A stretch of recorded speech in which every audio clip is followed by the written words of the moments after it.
open. Sometimes go takes like a snowman. No proof, I'm a lie about a molding. No proof. Like I always wanted him, I never hated him, I never traded him, and if I did, I never ever trade again. What is in store? Like under the seat of the driver's side floor, it's Gucci's galore. So many more from 6 in the Mars, never more. Man, if I'm honest, the damage is done. Silly sauce on unlimited funds. Join us on Twitch for unlimited fun. J-Fig and Marcos, you with it or what? Tobin, two Tobin is. Thanks, Low Dog, and welcome on in, everybody. It is Tobin and Leroy here with you on 560 WQAM. Hello, Leroy. You tired? I'm okay. Appreciate you asking, though. What about you, buddy? Man, a lot of driving. I put between Wednesday and yesterday 500 miles. Yeah, that makes sense. You probably notice it a lot more in a car when you got it new than my old car. No, I just knew that. So, for example, it took me. I left my house at about 7:45 yesterday morning, and I got there at like 9:30, 9:15, 9:30. And then it took me an hour and a half to get home, so I left about 7, got home at like 8:30. So that was 3 hours in the car right there. And then on Wednesday, right after the show, I had to go pick up my daughter. She gets off school at 2:40, and then we had to drive to Oakland Park. We had to go over to Oakland Park. So, and that was by 4. So, and fighting that 95 traffic ain't no joke. So, No joke, dude. I'm a little tired of being in my car. I understand. But you know, only you could do something, and I get the blame. All right. I don't So, understand what you're talking about.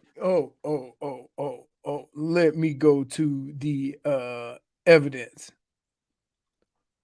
And it usually starts I know what was going to happen because here's how it starts. Hey man, what's up with your boy?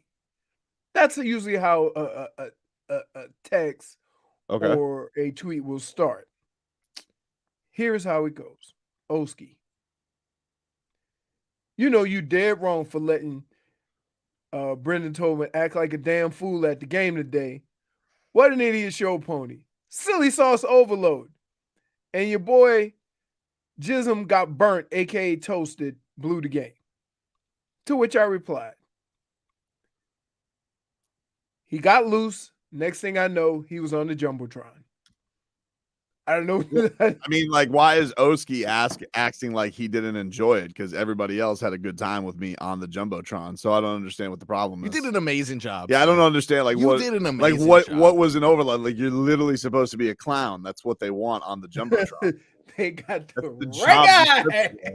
That's the job description. You had too much fun. All I just went about it was the idea that, hey, let's let loose here. Now, I did not realize how much I was going to do on. They got you. They got you because you told me you just go and toss some t-shirts. I thought I was doing like a little cameo, and that was it. Like they had me hustling.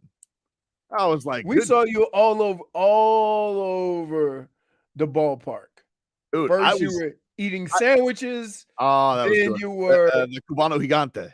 Yeah. Then you were hyping the crowd up. Yep. And then you were Macho Marlins, man. Yeah. I was not expecting I didn't expect Macho Marlins Man to do that, which was, stand on the third base dugout. Being on the dugout and getting the fans crazy. I wasn't expecting that. I know they told me to say, hey, can you bring the costume? But they didn't tell me what their plans were. And candidly, on the script, I did not see Macho Marlins Man there. So I was just like, okay, what is this here for? What are we doing? And apparently it was, no. We want you to rally the crowd in the most critical time of the game and get them going. And I was just like, all right. And there it was, just on the dugout. A simple radio character has come full circle and is no longer just doing rogue meetups in the in the Budweiser Terrace, but is in fact in a team sanctioned rallying point, getting everybody together to try and beat the Mets. It was needed. And I have to say, a dream come true. I got to tell you, I'm impressed that you're in the studio. Oh, thanks, man. Cause yeah. I was still bright-eyed and bushy-tailed this morning. Kids woke me up. Time to go. Let's go. Yeah. Although the traffic did lie to me this morning. They said it was going to be easy breezy, but you get to that end of the turnpike and it's still dicey. Brutal. Still dicey no matter what. So yeah, I had a ton of fun yesterday. I do really want to say I appreciate the Marlins for having me out there. It was a lot of fun. And man, it was an enjoyable experience, especially when Koopa Loop hit that home run. And I thought the rally was going. Oh, and dude, can I just tell you? Yeah. And Marcos and J-Fig can attest to this. I couldn't get out of the stadium. Oh, neither could I. It was tough. Hey, take a picture. Hey, I couldn't get out. Like that, like with the fans. Yeah, no, listeners. It was crazy. They go, hey man, is it like this? I'm like, yeah, sometimes. Like, because I just want to have fun. Of course. I just want to have a good time at the game, hang out with some friends. I'll chat up anybody, go back and forth or whatever. But oh man, and then see when you see people when you leave, they were always intoxicated. Yeah. Like we met two brothers on the way out. We were trying to find our cars, and they would not let us go. It did get weird, J-Fig. It did. They were like a little bit. I heard you guys had a big reunion, though. I heard like Robbie was there. Robbie. Like everybody got together. I hit Robbie up. Vlad was there. Yeah, you guys had a party. Oh, our normal. I missed that. I got to be honest with you. Our normal meeting spot. By the little Budweiser and section. Regular meeting spot as well. Thank you. That little sidebar I'd like to take credit for. Vlad calls it the Jessica Rabbit bar. Jessica Rabbits. Where was it? There was a girl. It's off in the cut. It just says a sign that says JR's Bar, and you go back there and there's no line. Nobody knows about this bar. Nobody knows about it in the stadium. This guy's just running a saloon.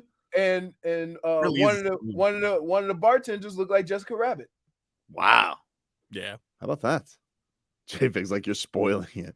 That's true. Forget we said that. That bar doesn't exist. I mean, it was empty. And then we man, it was a good time. What time did you leave?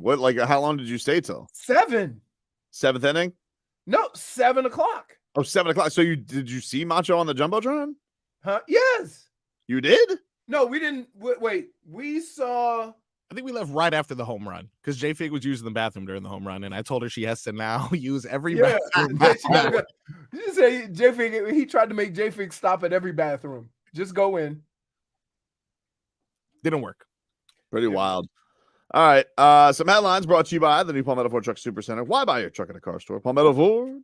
We know trucks. Miami Hurricanes and FAU Owls in the Final Four in Houston. Owls taking on San Diego State tomorrow, 6:09 p.m. No earlier, no later.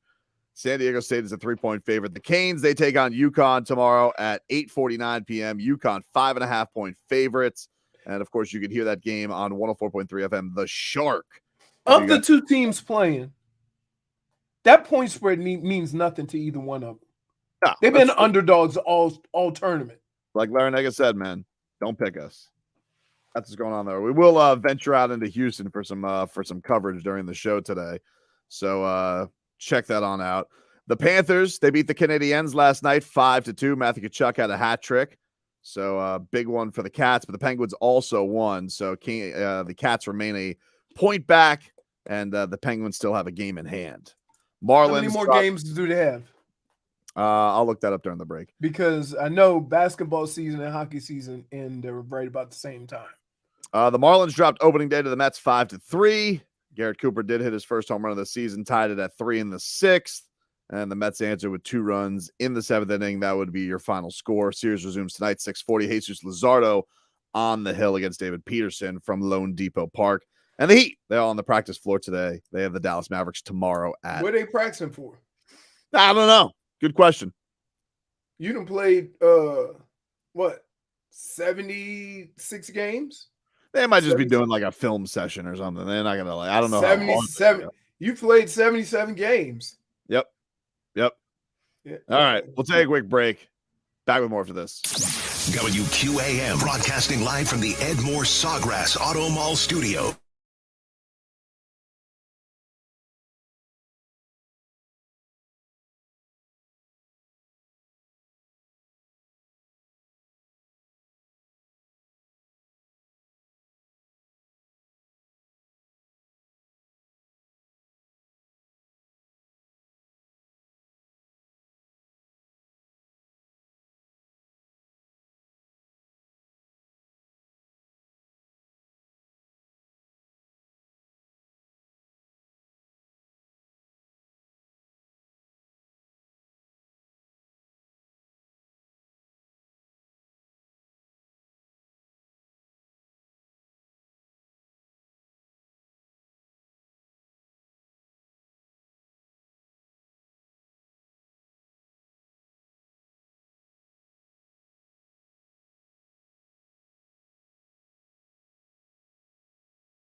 All right, welcome back, everybody.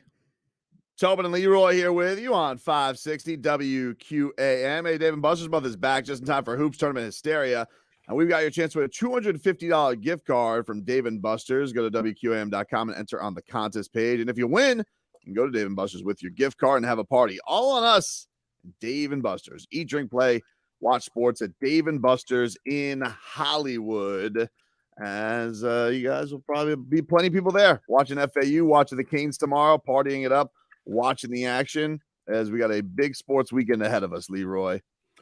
Yep. Got the stinking Mets tonight. Yep. Oh, there were a lot of Mets fans, and I made them angry. Oh, hold on. They had from like third base to the home run pole, it was filled with all these people with the same damn shirts on. Yeah, Queen South.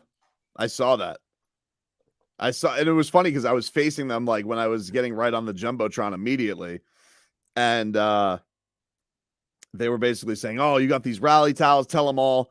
And I was like, yeah, especially when these Mets fans, they're like, woo, they all got so mad at me. I was like, excellent, good. That's exactly what I came here for. Perfect. Ooh, they all got so upset. Yeah. Like, what are you guys doing here? You're on a field trip. Don't come in here and think you're going to bully me in this building, you charlatans.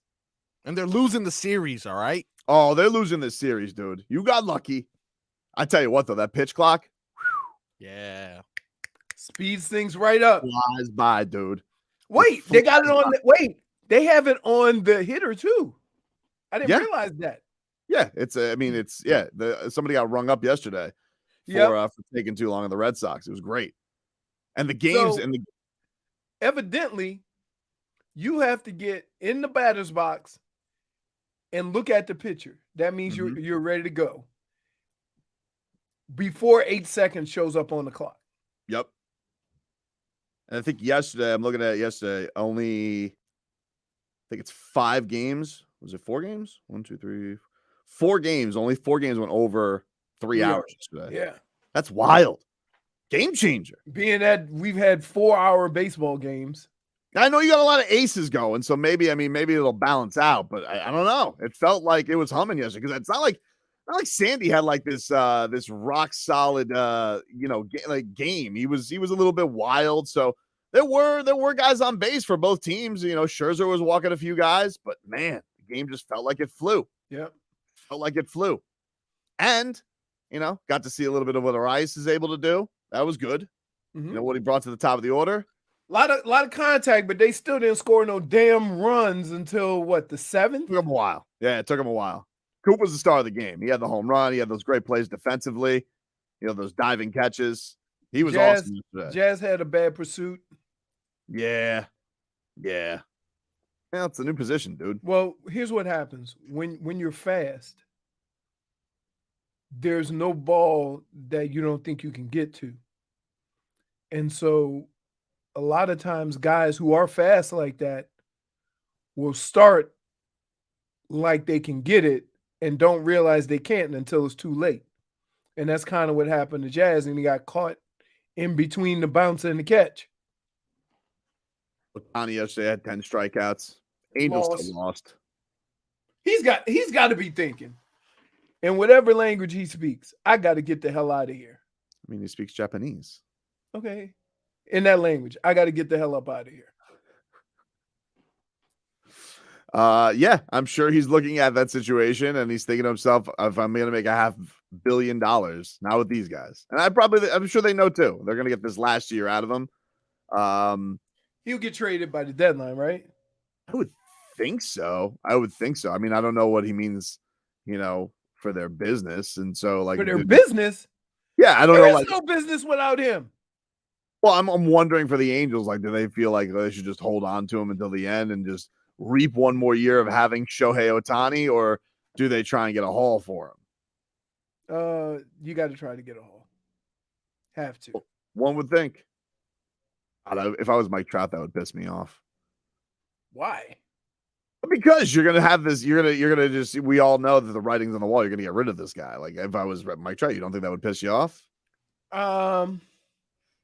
No, because you had an opportunity before Shohei got there to be the guy, and you weren't.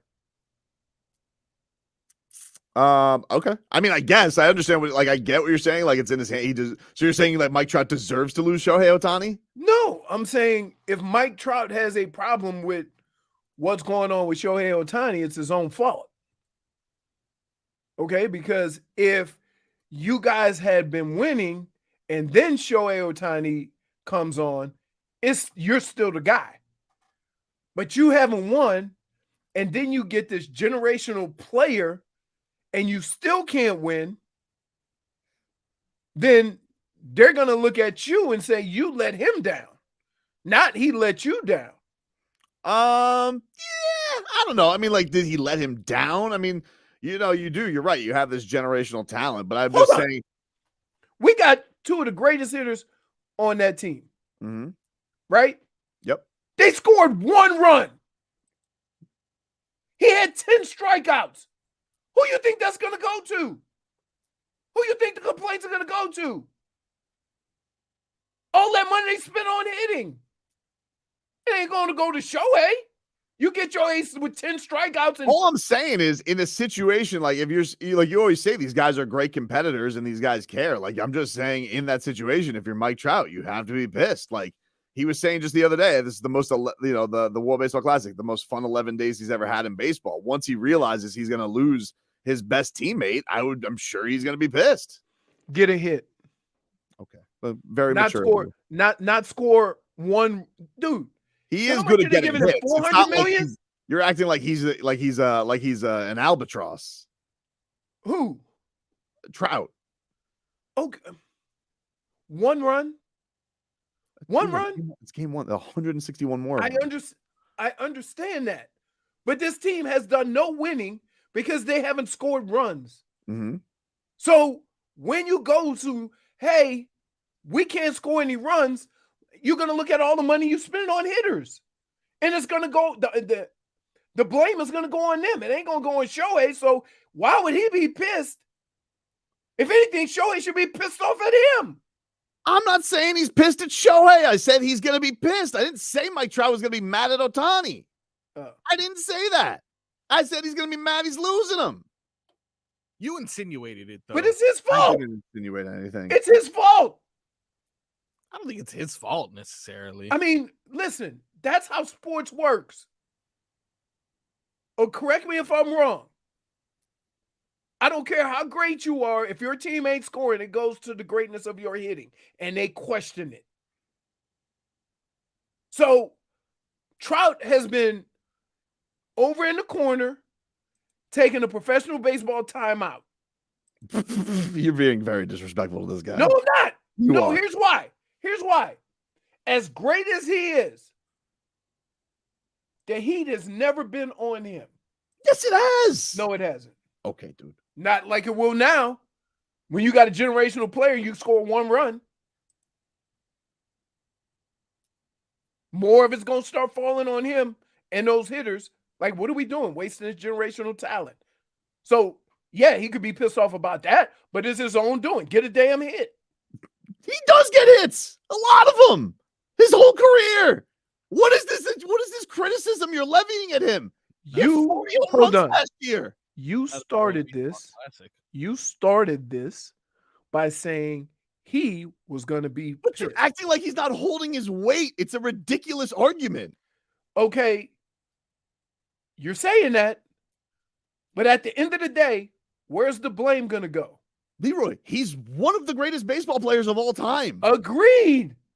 He's playing on one of the worst teams with a generational talent. Where do you think the blame's going to go? Not to him. Yes, it will. That's weird. Back after this.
bum, bum.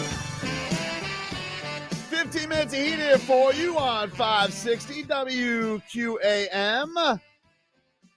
Taking you up until 2 o'clock here on the program. We're streaming live on YouTube and Twitch. Miami 560 WQAM is the channel. You guys can go watch that. Happy Friday to everybody there. Nice Vice shirts, everybody. Yep. Good, Marcos. What do you got? Flamingo? Is that what you got going on there? Yeah, I got my patented yellow flamingos. Hey, on the way out of the stadium, Yeah. because J-Fig had us take the scenic route. Mm-hmm. We saw a bird, and J-Fig was approaching the bird, and he said, "Ah!" Just jumped off the ledge. I gotta understand why. Reputation precedes her, of course. We will check in at some time today with our NCAA Final Four Radio Row in Houston. We talked to Mattress Mac yesterday. That was fun.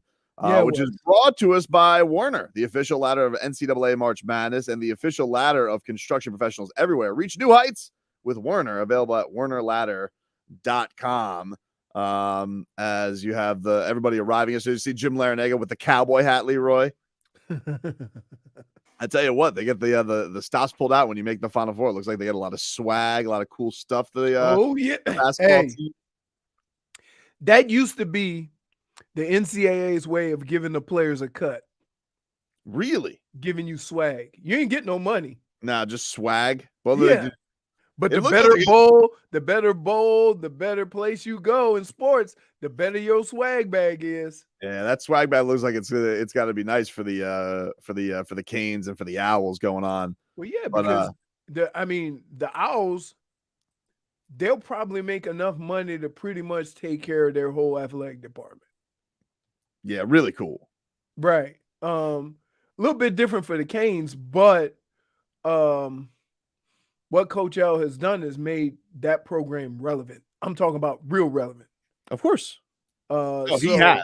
It's it's so impressive to think about the what he's turned that into from a standpoint of like, look, he had the cool Cinderella story before with George Mason, and so you come to this program which is like, had some moments, some real flashes, and I'm talking like little, and then that's just gone. But he's never a 2, 3, 4 year stretch where consistency, right, exactly, just real consistency, a real good formula, and by the way, has really talked up what it is, as he said in his comments yesterday about being in the ACC and upholding that reputation. The competitiveness he's shown against the true royals of this conference, and nobody really looking at the Canes as one of those teams. It's pretty amazing that in a conference that has Duke and North Carolina, your representative for the last couple of years has been Miami. Yeah, held you up. Right. Kept the streak alive. They were like, "Oh, please, we need to make the Sweet 16, please, Jim." You're welcome. And he says, "Hey, you're welcome." You're welcome. Everybody who said that. You could be a coach, dude. That's why you could be a coach. I couldn't be a coach. You would be right after the press conference. Hey, ACC, you're welcome. You're welcome. So, yeah, man, it's a cool thing. You got no coaching couth. You don't know how to. Couth. I don't want him to have couth. He needs to go out there swaggering about. You get a parade, by the way, if you win it all, like in college. Yes. Yep. Dude, when we won the national championship in basketball, there's a photo they had in the Detroit Free Press of somebody hanging from a street light in the middle of the of downtown Ann Arbor. I'm trying to think. Hanging from a street light. So we have, look, it's been 2001, been a long time since the Canes football parade. So I'm saying, like, so you have basketball. Well, hold on. In the last 10 years, the basketball team has been more consistent. No doubt. But look, this is their first Final Four. They've never had this opportunity. That's why I'm asking the question. Like, I don't know. Is that what, like? Yes, you win a national championship. Parade? You win a national championship, you get a parade. Wow. That's going to be badass. Oh, that's going to be fun. Now, so hold on. If Boca, like, where does the parade start if the Owls win? In Boca? It'll probably. Are they just rolling that? Are they just rolling that down? Like where is it? Where is it going into? It'll probably go into the mall, and then just head on down Glades. Just go down Glades. Yeah, Glades but Road. You're gonna pass the Hockmans. You know, you'll see Town. It's gonna roll past Town Center. Yeah, you know? that's where you're gonna go. You're just Go gonna around go Sugar around, Sand go Park. around, go around there. You're gonna turn back around and go back once you hit like all the kids get off in Boca. They're all gonna roll in and that would be interesting because most places where they have parades have like a downtown or it's a college town. Yeah, that's what I'm saying. FAU is off of Glades, and all the old people would just be pissed off that you blocking off the road. I don't know. I mean, like, listen, I can tell you in the reports from Palm Beach, like the news is definitely like going all in. They're wrapping their arms around the Owls, but like more of a downtown for that area is like, Clematis Street in West Palm. I'm just I would want to know, but I would feel like if I'm FAU, like I gotta go full in on the Boca parade. You do. If they get, I think if they get to the finals, you give them a parade. Really? Yes. Because you have to understand who's doing it. Oh, I get you. Okay. And you have to understand the incredible season they had. So they're either going to end up, was it 34-3, 35-3, 2 more games, and they've won 2. So they're either going to end up 35-3 in national champions or 33-3. And I got to tell you, 33-3 in college basketball, I don't care what level, that's balling. Oh, and that should be celebrated. It should be rewarded. The coach already got an extension. This is going to be, look, like you go to the Final Four with this program, you're going down in lore for real. I don't know if there's a parade. Maybe like a key to the city type of thing. I mean, is Coach L and George Mason? Yeah, it's a Cinderella story, man, for sure. I'm just wondering, like, but I don't feel like you get a parade unless you win. But maybe like the Boca Mayor gives them the keys to Boca. Really? Yeah. You have, first of all, here's what happens. They fly in to the little Boca airport, and y'all better be waiting for them. Waiting for them, celebrating this season. Win, lose, or draw. Because we done seen all the fake-ass Owl fans. I got one in my house all of a sudden wearing all this FAU Don't say he's a fake-ass Owl fan. He goes to the school. I understand that. Dude, there ain't nothing in this house that say FAU until they went to the Sweet 16. No, let me take that back. Until they won their conference championship. Then I saw a little shirt. And I knew the shirt was brand new because, it had that pretty fresh blue. It wasn't washed or nothing. Then all of a sudden they get to the Sweet 16. I look around and there's another shirt. Right? I'm like, okay. All right, you go ahead. Back in the, I swear I saw this boy dressed up as an owl going to work one day. Hoot! I'm like, what?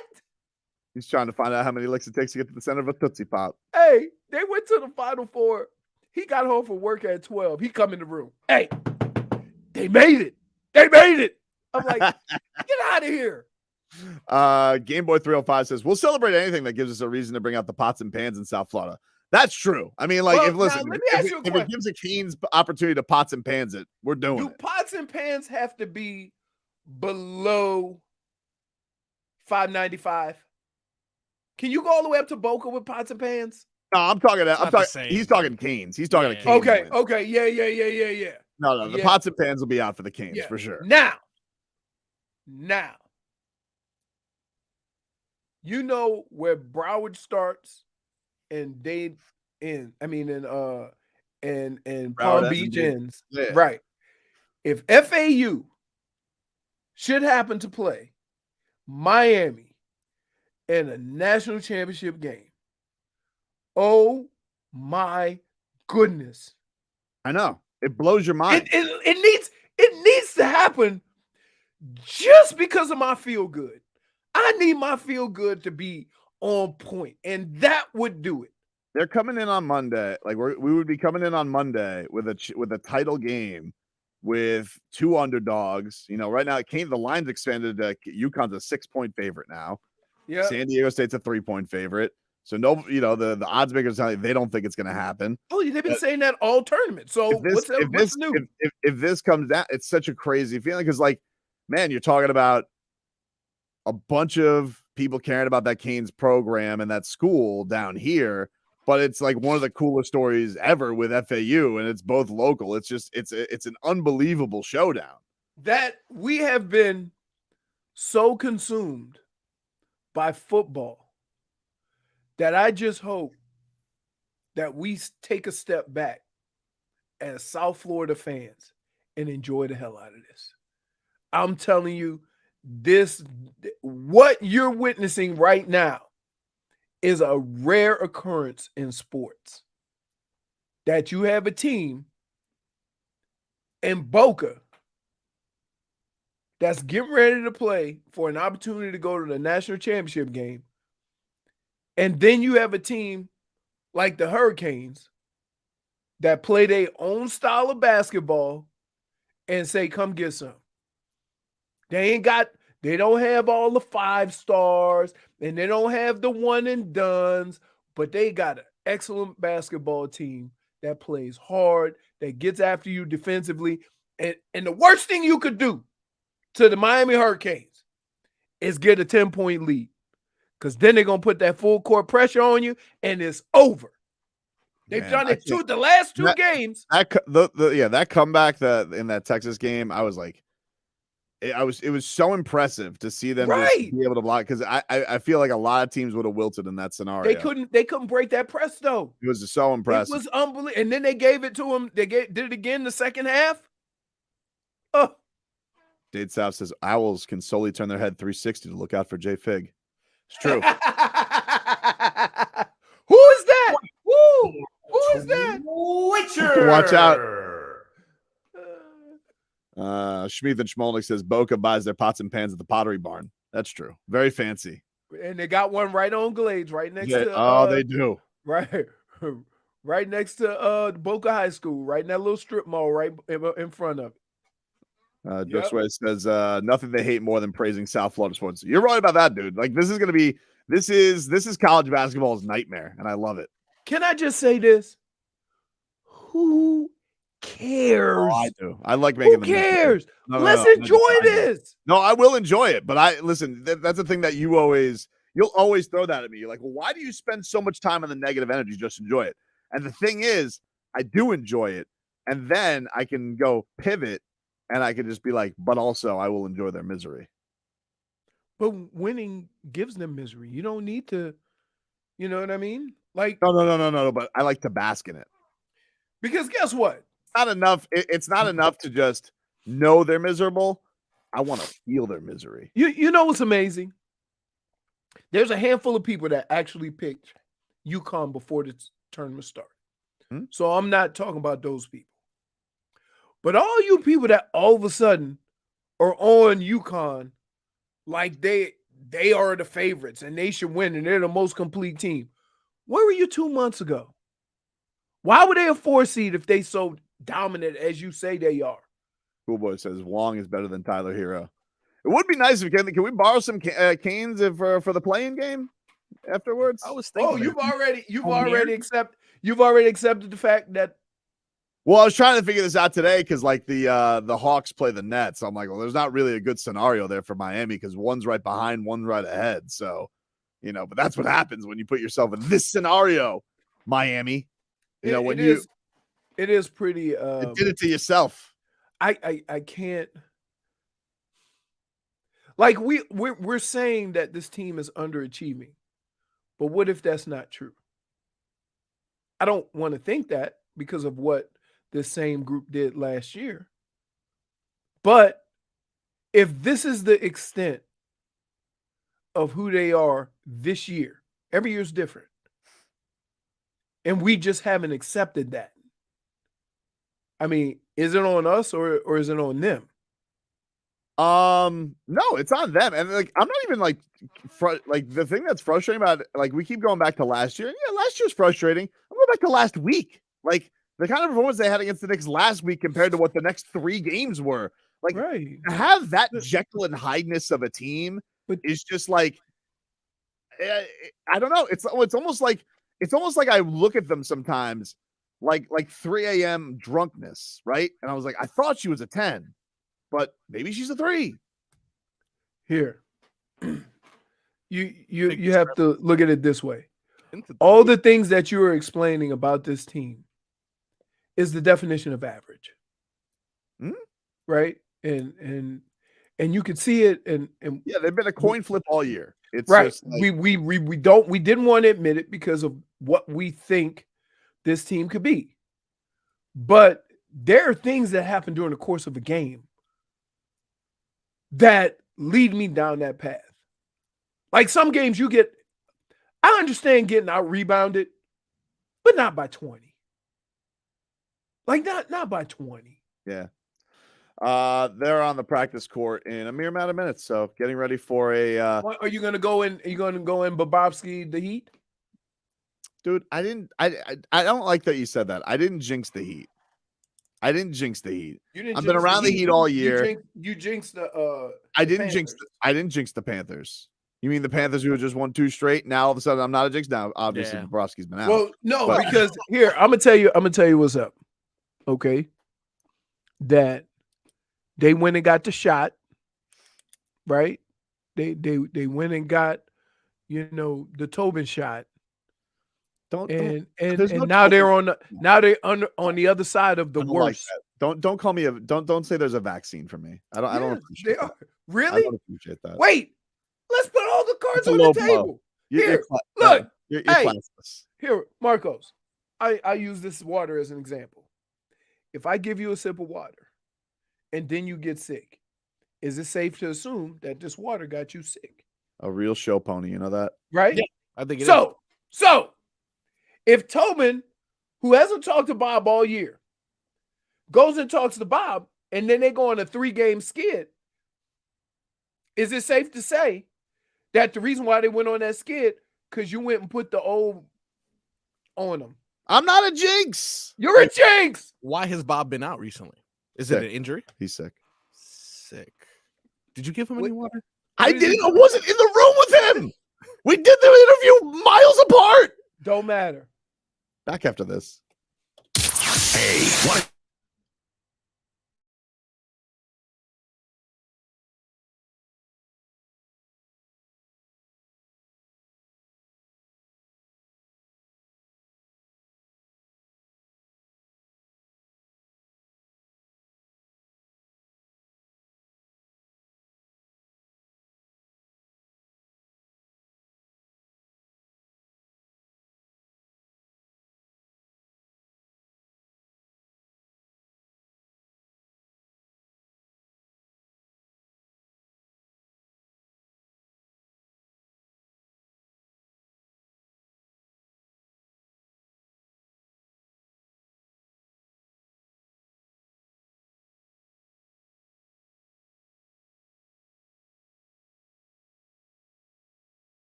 It's our Tua, Tua, Tua, Tua.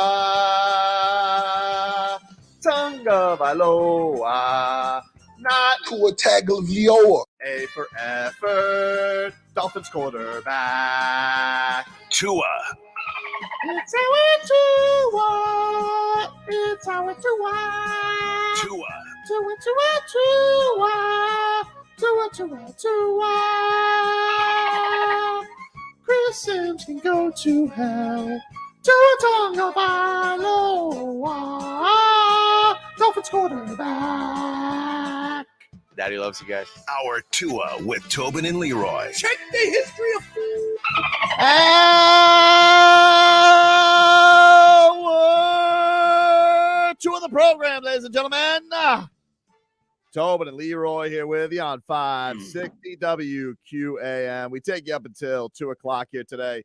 Obviously got a big sports weekend ahead of us. Canes in the Final Four up against UConn. You guys, of course, can listen to that game on 104.3 The Shark. 8 p.m. is when our coverage gets going for the 849 tip-off. Danny Rabinowitz will get you going with the coverage to Joe Zagacki, as the boys will have your coverage from Houston. We'll also have some more coverage from Houston later on in the show, as we are hooked up there with Westwood One's NCAA Final Four Radio Row, which is brought to you by CDW. For cloud mobility, security, and data center solutions, turn to CDW people who get it. But let's get to some headlines, which are brought to you by the new Palmetto Ford Truck Supercenter. Why buy your truck at a car store? Palmetto Ford. We know trucks. Appreciate the Marlins having us out there yesterday. For opening day. We had a great time. Yes, we did. It was a delight, even with all those Mets fans there, which So many. Get out of here. If you love get out of New here. York so much, I dude. thought you guys get back to Queens. Get out of here. Jeez, it must feel good to not constantly be dogged by the Yankees. That's why they go to another city, because they're the little brother we're there for. Of course. So they go elsewhere trying to find some sort of camaraderie. I think the little brother, but I'm going to be really mad if they get Ohtani next year. Yeah, actually, I'm really mad. That guy's rich. Yeah, it's true. But and it is cool. He kind of sits amongst the fans. I mean, that is a cool thing. I don't see Shermanator at Sandy's Beach. But that being said, they can still go to hell. They can go to hell. All of them. That has been ingrained in you since birth. I hate them. Yeah. I hate them. And Macho Marlins Man hates them as well, which is why in the 8th inning they had to bring him up in the dugout to shut them up. Incredible. Like, where's Tobin? Oh, there. Oh God, he's eating this. Oh, there. Oh boy. Would you not have the Cubano Gigante? It was really good. Giant Cuban sub for 4 friends to split. Ow. Really? I feel like if you eat it yourself, you That's should get wait. That's pretty funny, because how many are us? 4. 4. Did we see any of that sandwich? Wow, Tobin. What? I didn't even know where they got it. They just showed up with a prop. That's not on me. Tobin. I could see Leroy. I could see Leroy all the way in the press box, though. I could see him just shaking his head. Just disappointed in me. And we were like, somebody please keep an eye on Tobin. And then next thing you know, I look up at the Jumbotron. Never mind. I'll tell you what the freakiest things was. Billy the Marlin talking to me. Hey, you keep that mystique up. Yeah, I've never heard Bernie talk. I've never heard Bernie talk. He keeps it. That Right. Billy is chatterbox. It's like, what's up, dude? Like, what? Don't talk to me. What are you doing here? Marlins can't talk. You know what? It was much easier to find you because the girl that you were with was wearing that blue. Oh, Ashley. Yeah, she Ashley, was yeah. Blue Marlins blazer. So every time we need to find you, we just find the blue blazer. A lot of Mets fans, dude. I mean, I was sitting. A lot. I was A over. lot. I'm gonna tell you what. Hey, Mets fans. Samples. Hey, Mets fans. Just because you're in Florida, don't mean you can wear the short shorts if you don't have the body type for it. I That's really all I'm wanted. gonna say. I really wanted to hit them with a "don't lose," but I didn't know how to translate that on the mic. I was like, "Hey, don't lose." So I didn't feel like down 2 runs was the best place to do it. It's okay. There's still time. They're You, losing. you the know series. what? Oh, they're Your losing new this. title should be professional heckler. Do you want to see the video of Macho Marlins Man? Yes. All right, we're streaming live on YouTube right now. Miami 560 WQM. Miami 560 WQM on Twitch. Trevor asked, Tobin, what's Come on, worse, all the big Mets time fans saying about the- rally. Let's get some victory, Slim Jims. Yeah. Let's go, Fish. Close this out, big rally. Big rally. Let's go. Yeah. Let's go. I can't hear you. Let's go, Marlins fans.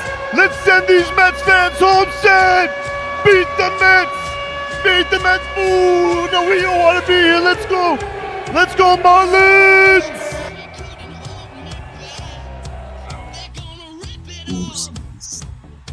Wow, that's amazing. Wow. What'd you think, Leroy? Why are you looking like that? That was amazing, dude. What do I think? Everybody just looking at the Jumbotron, very confused. Not only the Tron, I looked behind me in the dugout. So did the players. Who the hell is this guy? With a Millar jersey. With a Millar jersey. Why is he wearing a Kevin Millar jersey? That is the strangest part. I love Kevin Millar. You say, hey, we got our own fireman in. Stolen McRib says Triple M officially the second Marlins mascot. That's right. It doesn't get better than that. You are the Victor E. Rat of Pretty much. the Marlins. But you're not gonna fight me. I would. Oh, that's right. Don't you fight me. Got the pythons. You try. out. What are you gonna do? Nothing, Mets fans. That's right. Soft. Dolphin Kane says everybody's too young to do. Macho Man is. Yeah, that's true. I will say they did still want me throwing them Slim Jims, which I did. I threw multiple Slim Jims into the crowd. Oh God, I hope that's not. Wait, the you had a box of them? I had two in my pocket. that have been in this pocket for. They are. Listen, Dude, he stopped. Oh, He's the no. only guy I know. He bought like $80 worth of Slim Jims from 7-Eleven one day. yeah, giant ones though with Macho Man on them, All right. so they know. So those are collectible, essentially. Huh? Those are like collectibles. They are collectibles. Nice. So you were throwing out collectibles. I threw out collectibles You for those go. kids. I You mean, go. people wanted those. Who wants a Slim Jim?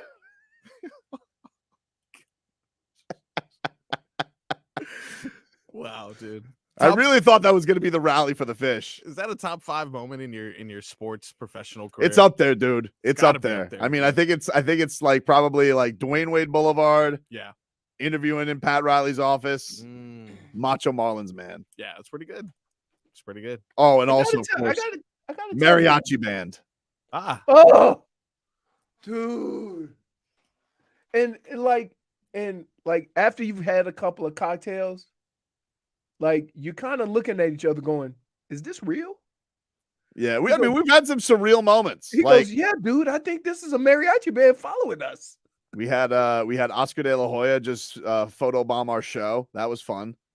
Oh, yeah. And the way I was yelling at him, and Tobin gives me the mic and says, interview him, idiot. I'm like, that's not what- oh, no, I was just going back You're and just forth. one- He just. By the way, this Leroy horde. oh, He knows everybody. It's so Oh, yeah. it's so It's great. true. So we're walking. We're just hot. We're just looking for a place to eat. We're perusing before the game, Marcos. Before I ventured off, and so we go to the Budweiser concourse, and we're walking. I was like, oh, wow. And I'm like taken aback. I'm like, oh, Livan Hernandez, 1997 World Series MVP. This is what I see him as, and I'm just like, wow, that's cool. He's taking pictures. I said, secretly, I was like, I kind of want a picture of Livan Hernandez. Leroy goes, hey, what's up, Livan? Gaps him up, knows him. Knows Livan Hernandez. How do you know Livan Hernandez? We used to golf. This happens everywhere we go. He knows everybody. Leroy, you're a star, dude. I tell you what, though, we had a couple of exceptions on the way out. They were hammered.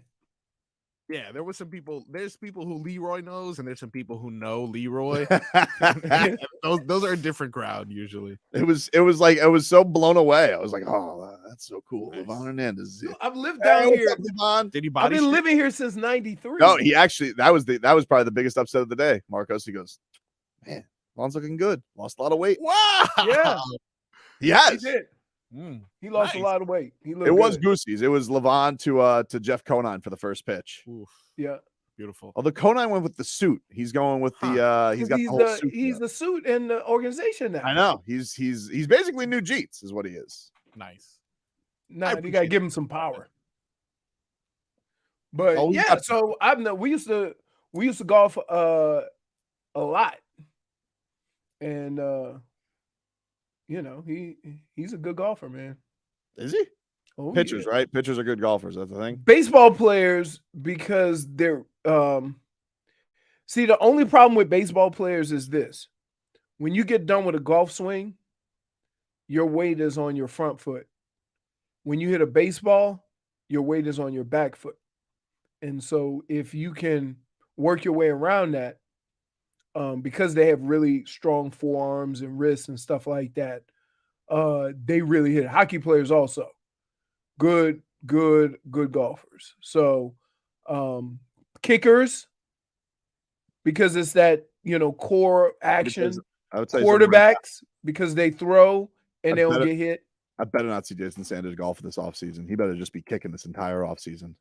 Dude, they don't kick. He They better don't be kick in kicking this. offseason. He better be kicking this. They kick entire every offseason. now and then. He better be You going can't kick kicking. all year round. I don't care, dude. He better be out there kicking somewhere, Jason Sanders. Screw He kicked- upright. He kicked last year like Colonel Sanders. He did. All right, take a break. Back after this.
How we gonna do it?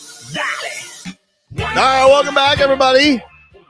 It's Tobin and Leroy here with you on 560 WQAM. Taking you up until 2 o'clock as we have a big weekend ahead. Miami Hurricanes in the Final Four against UConn. You guys, of course, will get our coverage all day tomorrow on 560 WQAM. And then, of course, the call will be on 104.3 FM The Shark.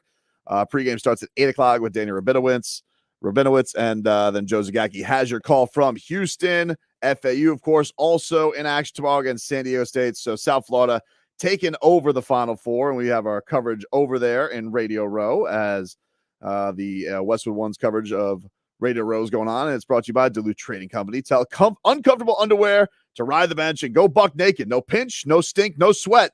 Buck naked performance underwear only from Duluth Trading Company. And Andy Katz joining us from Houston as he has been having a lot of sit-downs with all the Final Four coaches, sat down with Coach L, Dusty May. Andy, thanks for giving us some time, man. Really appreciate it. Appreciate it. Thank you. So what were the sit-downs like with Dusty May, Coach L? Were they nervous? Are they loose as they get there on this big stage and South Florida is taking over there? No, it's amazing they haven't. I was with FAU in New York. And obviously I've covered Miami for in various times over the last few years, and FAU, it was remarkable how they handled the moment at Madison Square Garden. That building never disappoints for big moments. The crowds were great, certainly that Thursday night with K-State and Michigan State, but then on Saturday, I don't know if it's a Long Island Boca thing, but it was amazing. The FAU crowd showed, and it was loud. There were 19,000. And those players, as Nick Boyd reminded me, they're pit bulls. They do not wilt, and they come back. They've won in a variety of ways. And Dusty May, he's got some there's just like a chill about him. And I know he's got this sort of Southern Indiana, aw shucks kind of look to himself, but he just keeps it so even. You don't see him get too high, too low. And then, with Jim, I mean, his ability to relate, to adapt. We talked about that yesterday. He leans a lot on his son, Jay, who's an NBA assistant, in terms of saying, okay, what works in the NBA? He's very in tune with, I got to get these guys ready for the league or playing professional somewhere. And so they all love to hear that. And his ability to relate to them, decades younger than himself, really has allowed this connection to work. And, I was saying this to someone from the ACC yesterday, that at what point, it's probably music to your ears, at what point will we say Miami, one of the best in the ACC, because we're conditioned to think, oh, the ACC's down because Duke, Carolina, and Virginia aren't here. No, right. Miami's here. And, when people keep saying, well, there aren't major conferences here, I was like, wait, the ACC's here, Miami's here, so we got to get over that hurdle somehow and change that narrative. Andy, is this as we're starting to see more in college college basketball, the importance of having guys in school 3 and 4 years versus the one and dones? The one and dones might be more talented, but we're starting to see more and more of these smaller mid-majors, because they have guys playing on their team for 3 or 4 years, really making a substantial run in the NCAA tournament as of late. Well, a couple things here. First off, the last time a team dominated by one and dones won was 2012 with Kentucky. So being older is critical, to win a national championship. We've seen that. The data backs that up. I also think that there's 3 things at work here that have benefited teams from one-bid leagues, lower profile. One, as you mentioned, NIL. If you're not an NBA player, there's a chance to make some money, so you want to stay. You could probably make more money because right now in Europe, post-COVID, there's not a lot of money out there. And so you're more likely to make some more money here to the portal. I'm not playing, Brian Greenlee's a great example at FAU. Didn't play a lot at Minnesota.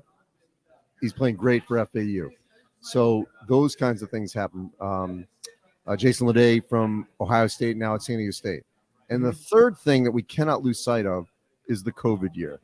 The COVID year, which will cycle out in 25, 26, if I'm not mistaken, that has allowed these schools, these players to get and stay older. That will obviously go away, but the NIL and the portal won't. Maybe they'll be, tweaked a little, but I do think that's why we're seeing these older teams be so successful, especially from some of these lower profile conferences.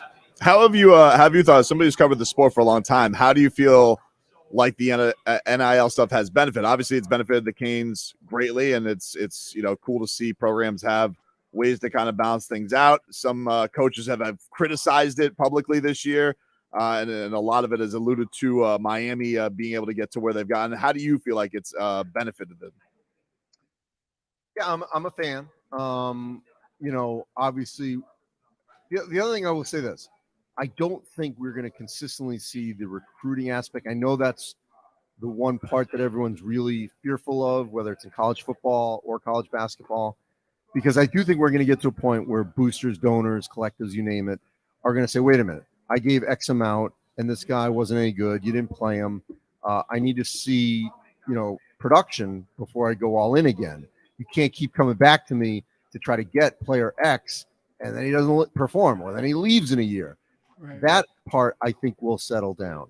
I do think that this was long overdue in some form or fashion. For example, just use my family. My daughter's in theater, and if she wanted to do, she goes to Northwestern. If she wanted to do like an acting, camp or something back home, she could use her name and say she went to Northwestern and charge it, hypothetically. If you were a tennis player at Miami or a basketball player at Miami, you couldn't go back to your hometown and have a camp with your name and say Miami next to it, which was ridiculous. That was low-hanging fruit that was prevented for these players to do, these student athletes, when they would go back home in the off season, a way to make some money. I mean, everyone knows why you're at school X, so let's not have our head in the sand. And yet that was denied. So that was an easy thing that they should have fixed a long time ago. And finally, it has been fixed. And now there's other, obviously, aspects to make money. I think we're a ways away from unionization and employees and all that. But I don't think it's a bad thing. I think the recruiting thing, I get it. I just don't think that's sustainable because I think the people that are giving the money are going to want some return and it's human nature that not everyone's going to pan out. And I think people are going to be really frustrated if they donated and they get nothing back. Andy, you think this in this situation, the NCAA dropped the ball because they could have had more control of it if they would have just given in a few years ago, rather than have a court system in California do it and everybody have to follow suit to keep up with California? Yes, but I would say, I just want to be clear on this, and I know I do work for the NCAA as well, that it's not Indianapolis, it's the presidents. The presidents refused for years to acknowledge that the student athlete was more than just a student. That person was also a commodity that produced something for the university, just in the same manner that a lot of other students do in various skill sets. So the presidents, that's why I think dropped the ball. They did not realize what they had on their campuses, because all these presidents, especially in the high profile schools, SEC, you name it, they love going to a championship Final Four. I guarantee you the 4 presidents of these schools will be here in Houston Saturday night, cheering their team on in some box or in a good seat with a donor or booster, because this is good business for their university. So they know what this is about. And so they all collectively drop the ball. Right. Okay. I can see that. I get it. Andy, going into this Final Four game against UConn, a 2-part question. What has impressed you about the Hurricanes team on their run to this point? And what are some of the challenges they have going into this one against UConn? Well, certainly their resiliency. They've done a great job of bouncing back throughout the course of the season. Offensively, they can score in a variety of ways. It's all going to come down to rebounding, I think, and sort of getting out ahead of UConn. Transition is going to be critical. What's crazy, in talking to Dan Hurley yesterday, he actually said he was surprised that in the second halves of each one of their NCAA tournament games, they weren't tested. They didn't deal with adversity. That always happens in the NCAA tournament, and it hasn't happened to them yet. So if Miami can do that in the second half, how does UConn react? They're the one team here of the four that has not had a late game situation in this tournament. Have they during the season? Yes. But in the last 3 weeks, no. So how will they handle that if Miami can put them in that position in the second half Saturday night? And then kind of the same thing with FAU for all our Owls fans down here. What has been the thing when you see a Cinderella run like this, a team that's kind of out of nowhere? What has impressed you? I guess what is the thing that sticks out with you with the Owls getting this far, and how likely do you think that they can advance to a championship game on Monday? I know this is crazy, but I could see them winning the whole thing. I mean, after watching them in New York play two different ways, Tennessee made it a fight, a slugfest, low possession game. Mm-hmm. K-State up and down, and they matched them. So I'm going to tell you, being in that building, those first 10 minutes of that K-State game was phenomenal. I mean, it was so entertaining. What a great walk. I mean, Elijah Martin's dunk. I don't know if you guys saw that, but that was crazy. That just absolutely blew the roof off. They're selfless. There is no star. And normally we say, you got to have at least one or two NBA guys to win a championship. That's not the case with them. May not be the case with any of these teams. But we're in obviously, it's been a different year. With what you just said about them, though, why is UConn such a favorite to win it all? Well, first of all, the results don't lie. I mean, Iona, St. Mary's, Arkansas, Gonzaga, they took them all apart in the second halves. The difference with UConn is they've got two of everything, so they can put different. They got a deep bench, and no other team has two bigs the way they have Sonogo and Klingon. Mm-hmm. That's been a major difference for them in this tournament. We appreciate it, Andy. Thanks so much for giving us some time. Thanks, Andy. All right, thanks, guys. There you go, Andy Katz, one of the best in the business when it comes to college hoops. I'm still I'm still trying to figure out. They got two of everything, and he says they got two bigs, but in the same breath, you win the championship based on your point guards and your point guard play. Mm-hmm. So he did say something that interests me. I would say the Canes have one of the best rebounders in the country, and he made it about rebounding. But I would say that Miami's point guard play with the four guys, I'll go with, the two starters and the two guys coming off the bench, match up with anybody. I think it's just a case, like you said, like the Canes got to make it a dogfight. They got to bring UConn to where they haven't been so far yet, Stress in the second half. Stress them out. So what's coming. That's been the case. That press is coming. That press is coming. Thanks again to Andy Katz for joining us. Thanks for Danny Rabinowitz for setting that up out there in Houston. Westwood One's NCAA Final Four Radio Row, brought to us by Monster.com. Monster.com can help you slam dunk the job search and make your next career move. It's time to get off the bench, go to Monster.com, and win the job hunt. Back with more after this.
to Tokyo.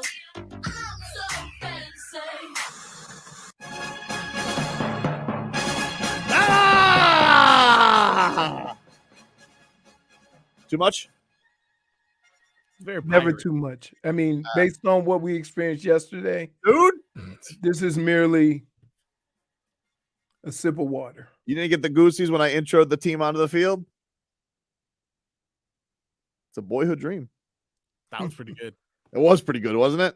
You weren't there. Nope. I appreciate you lifting me up, though, dude. Not a problem. I did see you shortly after I entered, though. I was like, where's Tobin? And then there you are on the t-shirt toss. I wanted some t-shirts to toss. They only let me like say stuff. Yeah, they didn't let you toss the t-shirts. Didn't trust your arm, dude. Didn't No, trust your arm. there was a whole Fine. bunch of silly sauce that went to these t-shirt toss. He said, I'm only throwing t-shirts to anybody who yells out You show. think they heard that and they took them from me? I don't know. Yeah, I can't rule it out. I do appreciate the Marlins for having me out yesterday. Big risk by them. And I feel like I didn't embarrass them too bad. I think they got what they wanted. They wanted somebody who would battle the Mets fan who invaded. They invaded and infested. You know? Wanted to, What was the crowd? Does anybody know? I don't know what the let me look. I can give the box score. See what it is. See what it was, love. I know the upper deck didn't look like it was sold, but I think I think it was probably like 20, looked like a 28K, something like that.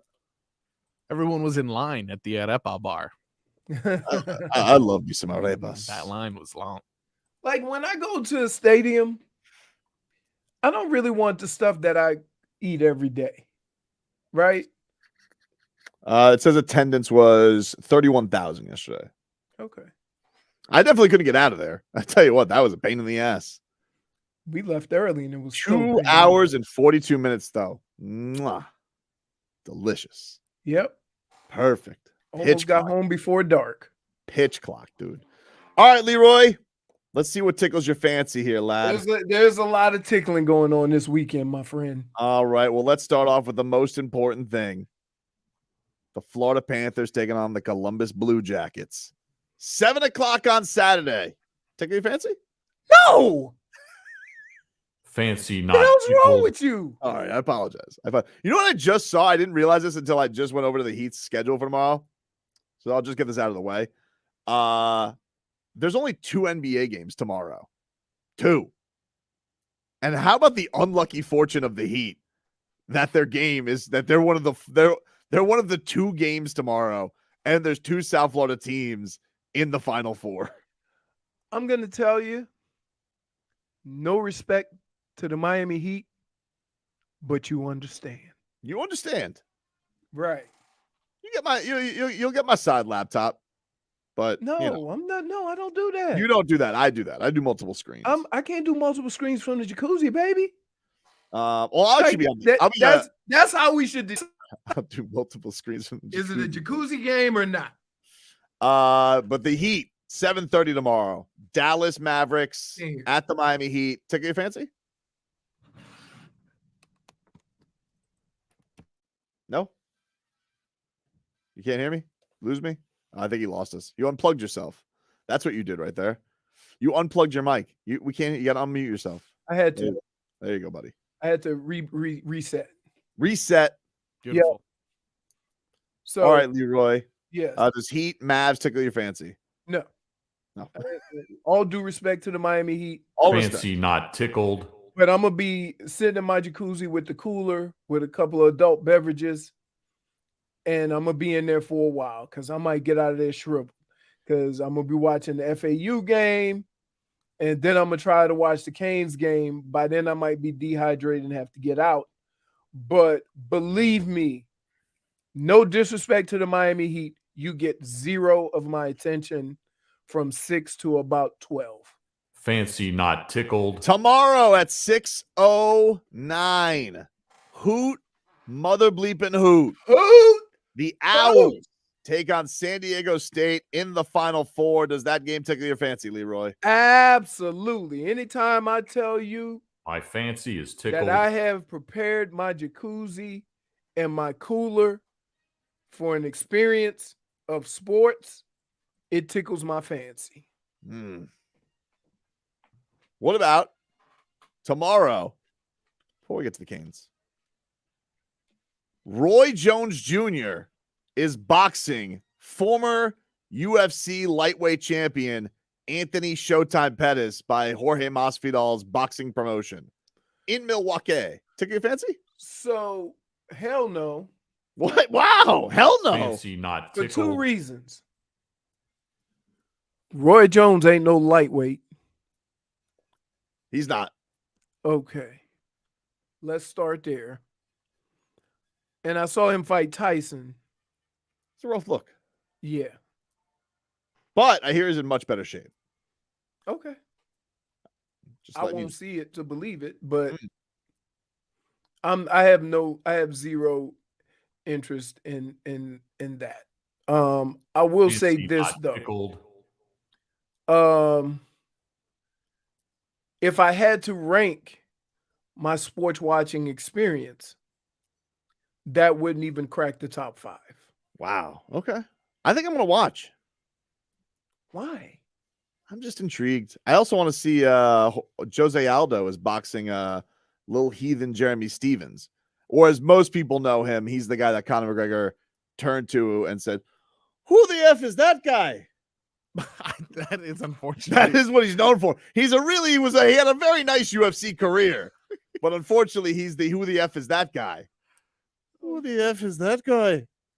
Awesome. All right, Leroy. Let's stop messing around here. Yeah. WrestleMania is on Saturday night, day 1. Seth Rollins takes on Logan Paul. Tickle your fancy? Come on.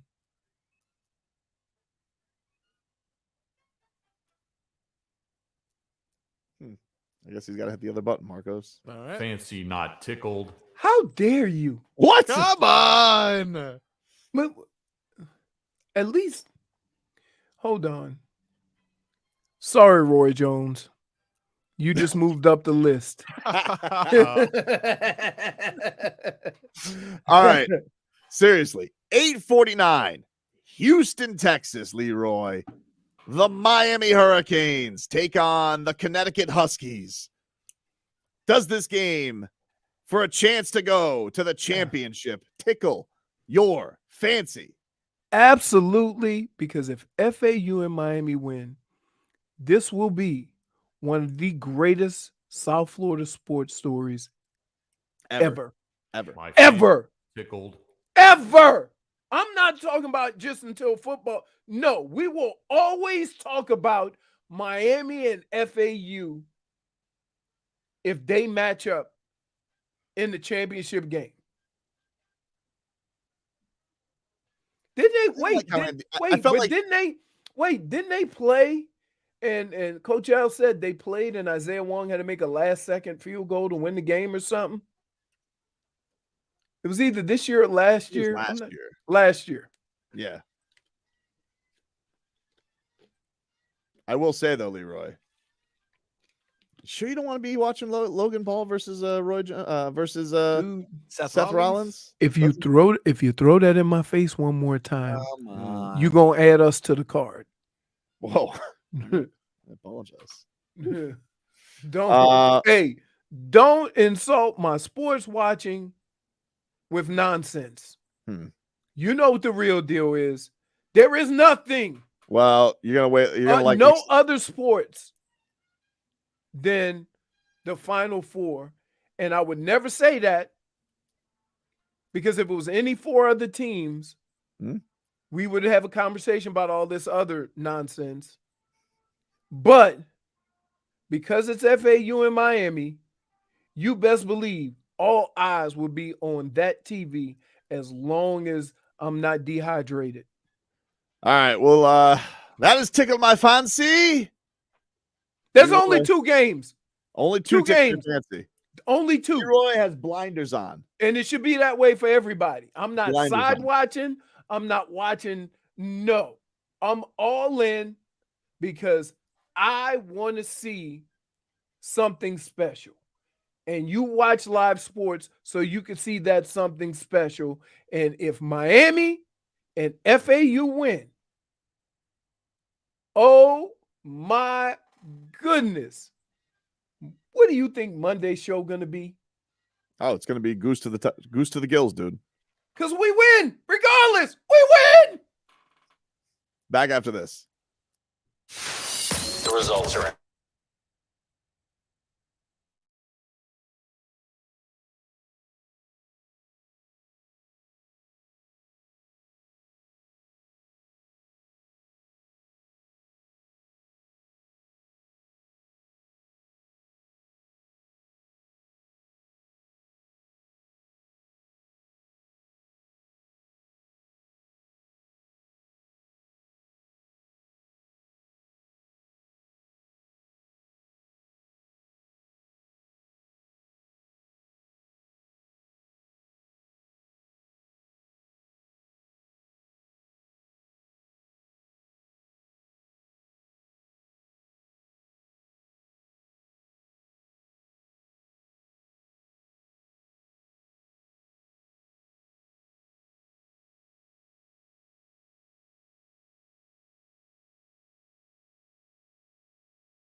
All right. Welcome back, everybody.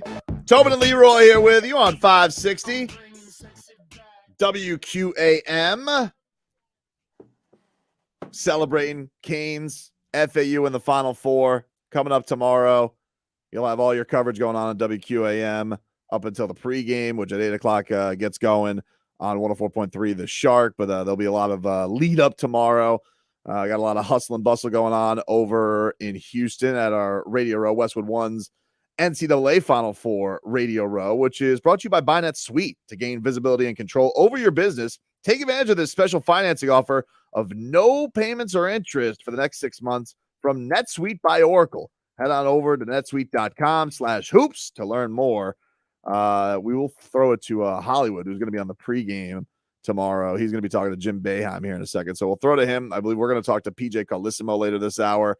So we're bringing a lot of hoops your way, Leroy. It's hoops galore, dude. Yes. It's hoops galore. So PJ got that voice. Oh, dude, he's got that voice, man. He's got that raspy coaching.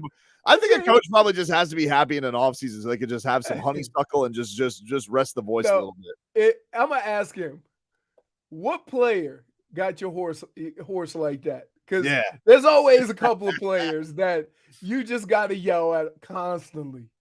So Marcos will let us know when we're gonna throw it over to Hollywood over there. You let me know, Marcos, when he's all set. Will do. In the meanwhile, I'll give you some headlines brought to you by the new Palmetto Ford Truck Super Center. Why buy your truck in a car store? Palmetto Ford. We know trucks. The official look to bounce back against the Mets tonight as they have Jesus Luzardo on the hill. We had him on Monday. Leroy was off, but we had old Jesus on the show. By the way, South Florida kid. To a believer, Leroy. He is, I think it's a lefty thing. He's a big Dolphins fan, big Panthers fan, big Canes fan. I'd say Canes too. Yep, he's going to be watching. He was going to go to. He said he was going to go to Miami before that. So I did. So he's he'll get a chance to go in front of the hometown tonight as he has some big aspirations for this season. Heat, they're on the practice floor. They're probably actually wrapped up with practice about now as they will look to bounce. I saw a stat yesterday, Leroy. How about this? Kevin Love this year with the Heat. This is from Simon Sperling. He's one of my favorite stat followers on Twitter. I'm not a big stats guy, but he puts out the good nuggets. Right. Kevin Love in his time with the Heat, 4 for 33 on open three-point attempts. 4 for 33. Well, he fit in better than we thought. Couldn't have said it better myself. Like you want to just put that on Kevin Love. You can put those numbers up to a lot of the 3-point shooters on that team. Couldn't have said it better myself, Leroy. He sounds like he is just absolutely fit in swimmingly. When Kevin Love was like, perfect fit for the Heat. He didn't have to go all the way that way, Kevin. I thought with him, some wide open attempts. So let's throw it on over to Houston. Houston Radio Row, Danny Rabinowitz, who you guys can hear tomorrow. All the coverage getting going with Canes and UConn. He's got Jim Boeheim alongside him at Houston Radio Row. Take it away, Danny. Tobin, thank you very much. And we do have Coach Boeheim here with us. Coach, thank you so much for the time. Appreciate it. Great to be here. Thank you.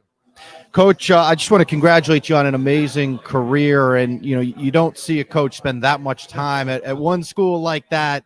How did that come about where you ended up staying at one program that much time? Well, when I got done playing, I come as a walk-on. I worked my way in there and had a good basketball career, and I didn't know what to do. So I took the grad assistant job, coached the freshmen, worked with the varsity, and coached the varsity golf team all in one year for $2,500. And I stayed there, and then I became a full-time assistant coach in basketball, and then got the head coaching job. So I was at Syracuse for 61 years. And you obviously had an amazing run of success there as well. Just ask you a little bit about that. Maybe some of the teams or players individually that stand out, some of the guys that you've coached. I've been lucky. I mean, I started out with Roosevelt, Bowie, and Lewis Orr, and we won 100 games the first 4 years, which hadn't been done at that time. And then, over the years, obviously, Derek Coleman and Billy Owens, Pearl Washington, guys like Sherman Douglas, and obviously Carmelo. And you don't stay in. Coaches always ask me, young coaches, well, what do we do? I said, well, get good players, and get them to play together, and you'll be able to have a job for a long time. And I've always had good players and good assistant coaches, and it goes by fast. It really does. It's like when you have kids. They tell you how fast it goes by, and all of a sudden they go from 1 to 21. And same thing in coaching. It just goes by fast. It does go by fast. And one other thing that's moving fast is the evolution of not only college basketball, but college athletics. Just want to ask you a little bit about that, what you've seen from when you started in the 70s to now where we're at the current climate in college sports. Well, this is the biggest change period. There's always been some changes, but this is 10 times whatever any change we've ever had before. And Miami's a good example. They did a great job with transfer portal. They did a great job with NIL, and among a lot of other teams. And it's really helped them. I mean, they put key pieces in, and you look at their team, they're transfer portal guys, except I think for Wong, the main guys, and they brought in and they fit. And not just that they got them, but they fit together. I remember we played our best game of the year against Miami this year. We're up late in the game. We're up 3. They score. We're up 1. They finally score to get the lead, and we have the ball and make a bad play at the end of the game. And other than Florida State, which that was just a complete collapse. Yeah. That would have been the only game they would have lost at home. We led most of the game, really. Absolutely played the best that we could play almost. And but they just are a team that can beat you with the perimeter guys, all of them. There's 2 or 3. Miller can go out there. Obviously Wong and the point guard. They all can do it. They're very difficult to guard. Our zone is actually better in some ways against them. They still score, but it limits a little bit what Wong does and a couple of guys. But they're a team that's hard to guard. They really are. We were able to score against them. That's why we were in the game. But they're very difficult to guard. And I picked them to go to the Final Four, before the tournament started. And I had them in Connecticut. That's the only. I didn't get that many other teams right in my bracket, but I got those 2 right. And to me, they're the 2 best teams here. It's been kind of an amazing shift, and we've always seen upsets in the NCAA tournament. That's why it's so exciting, right? But this year feels a whole lot different, doesn't it? Well, FAU, San Diego State. What do you make of this? And is this a shift in the dynamic where we're not seeing blue bloods in the Final Four regularly anymore, or does this eventually shift back? And what do you think has caused this? Well, this is an NIL transfer portal. That's all this is. Teams got good who were terrible. Teams that were struggling. Miami was struggling 3 years ago. Portal got them there. NC State in our league, Pittsburgh in our league, they were at the bottom of the league. They ended up at the top of the league. It's all transfer portal. So you get these guys, and everybody can benefit from it. Everybody can benefit from the transfer. Small teams can. The mid teams, they all can go down below and get somebody to come up to help their team. So when you look at this, you're actually creating more good teams. And now there's a bigger likelihood of teams getting beat. North Carolina was pretty good this year, but they couldn't win in our league. They couldn't beat these teams that went out and got transfer guys. And as a result, they didn't make the tournament, and they were preseason number 1. So the balance is definitely there. We played San Diego State 2 years ago. They're a little different. They kept all their players. And so the team they have is the same team we played 2 years ago, but they're 2 years older. And, just more physical, better, more mature team. But now there's going to be more upsets in the future.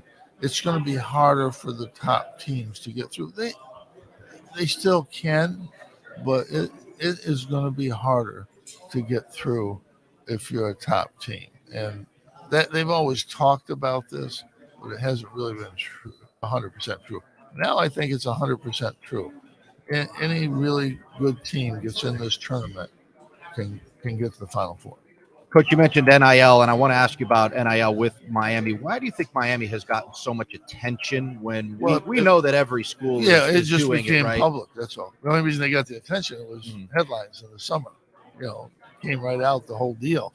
Those deals are happening, but there's no headlines. Yeah. So I think that's why they got the most attention. I said something about them in Pittsburgh. Probably shouldn't, but it's true that those schools help themselves with NIL and transfer portal. But they're not the only ones. Everybody had transfer portal guys that was playing in the tournament. Some had one, some had two, some had three. So but they had the headline. And they have the one guy that's telling people I'm doing this. Yeah. So that's why it's kind of hidden everywhere else. And I think it should. There's nothing against the rules. I don't know why it can't be transparent.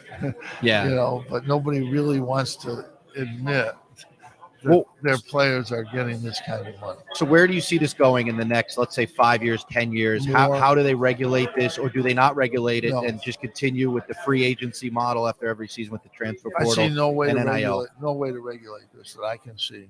It's legal. The Supreme Court said players can't be limited in what they get. I don't see any limit to it. It's going to be a bidding war, and it's going on now more than ever.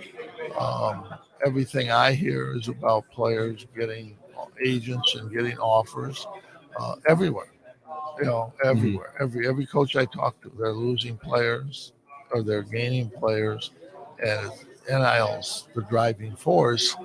I don't think anybody likes it, but it's here. And until the presidents decide we're not going to have this, I'm not sure even how they stop it then, but I don't see a change in NIL moving forward. Coach, I want to thank you so much for your time. Really appreciate the conversation. Thank you so much, and congratulations on a great career. Thank you. Appreciate it. All right, Coach Jim Boeheim. Tobin, I'll bring you back in here. I believe P.J. Carlesimo is going to come over and join us momentarily here. So I'll toss it back to you. We'll get that set up, and we'll get back with you in a second here from Houston, okay? All right, man. Appreciate it.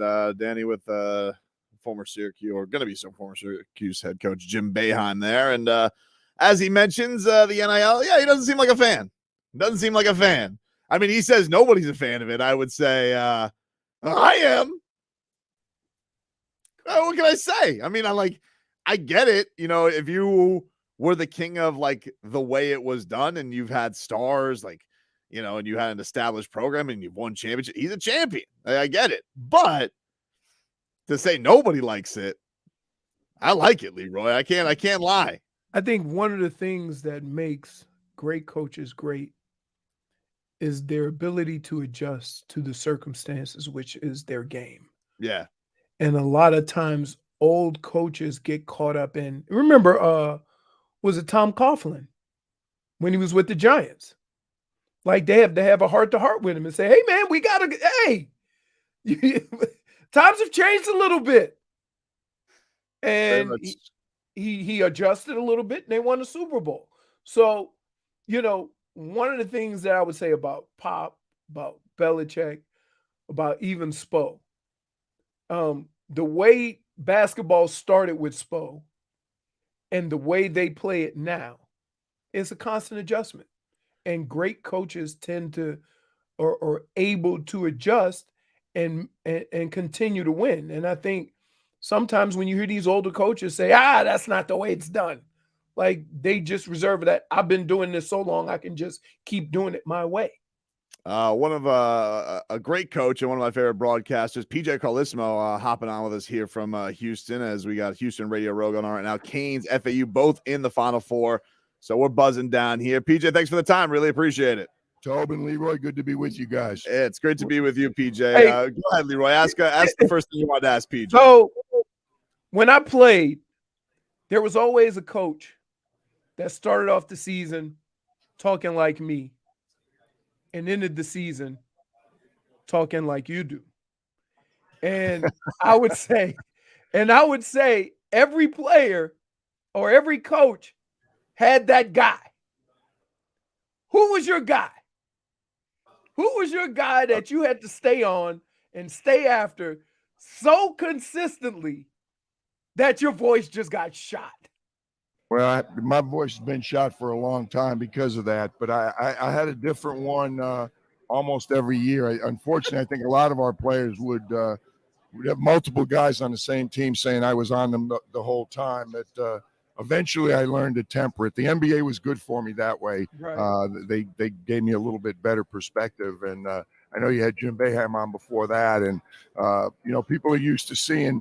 They see the rants. They see you running up and down the sideline, and it's funny because you look at the two guys in the matchup. Danny Hurley's got a little bit, unfortunately for him, he's got a little bit of me. It looks like he's on his guys an awful lot, but his players love it. They're accepting of that, and he does it.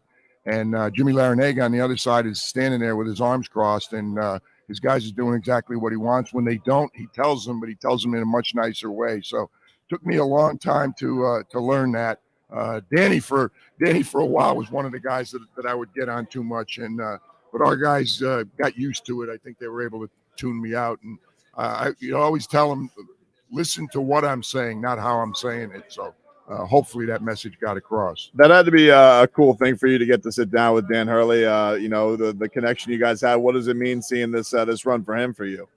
It's I've been so I hate to give Howard Deneroff, our executive producer here at Westwood One, credit, but it's unbelievable. He had me in Albany, so I saw Miami's first two games. I saw Connecticut's first two games, and then he had me in Las Vegas for the West Regional. So I've been with Connecticut all four games, and I got to watch the Canes their first two games in Albany. So he prepared me for half of the Final Four anyhow, the bracket, and it's been a lot of fun. It's nice to see Danny enjoy this. He's really done a great job since he's got in coaching. I remember I was out in the West. Almost all my NBA jobs were West Coast jobs. And when he first got in at Rutgers, and I talked to people back in Jersey, to a man, they all said he's doing a really, really good job. This guy's going to be a really good basketball.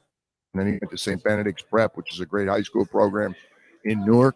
Butted heads with his father even for one of the best programs in the state of New Jersey. And then he ended up at Wagner, where I coached for 6 years. So coincidentally, we were at the same school. And then, of course, Rhode Island and what he's done in Connecticut. It's great to see. He's an exceptional coach. I still call him a young coach, although he's been doing this for a while.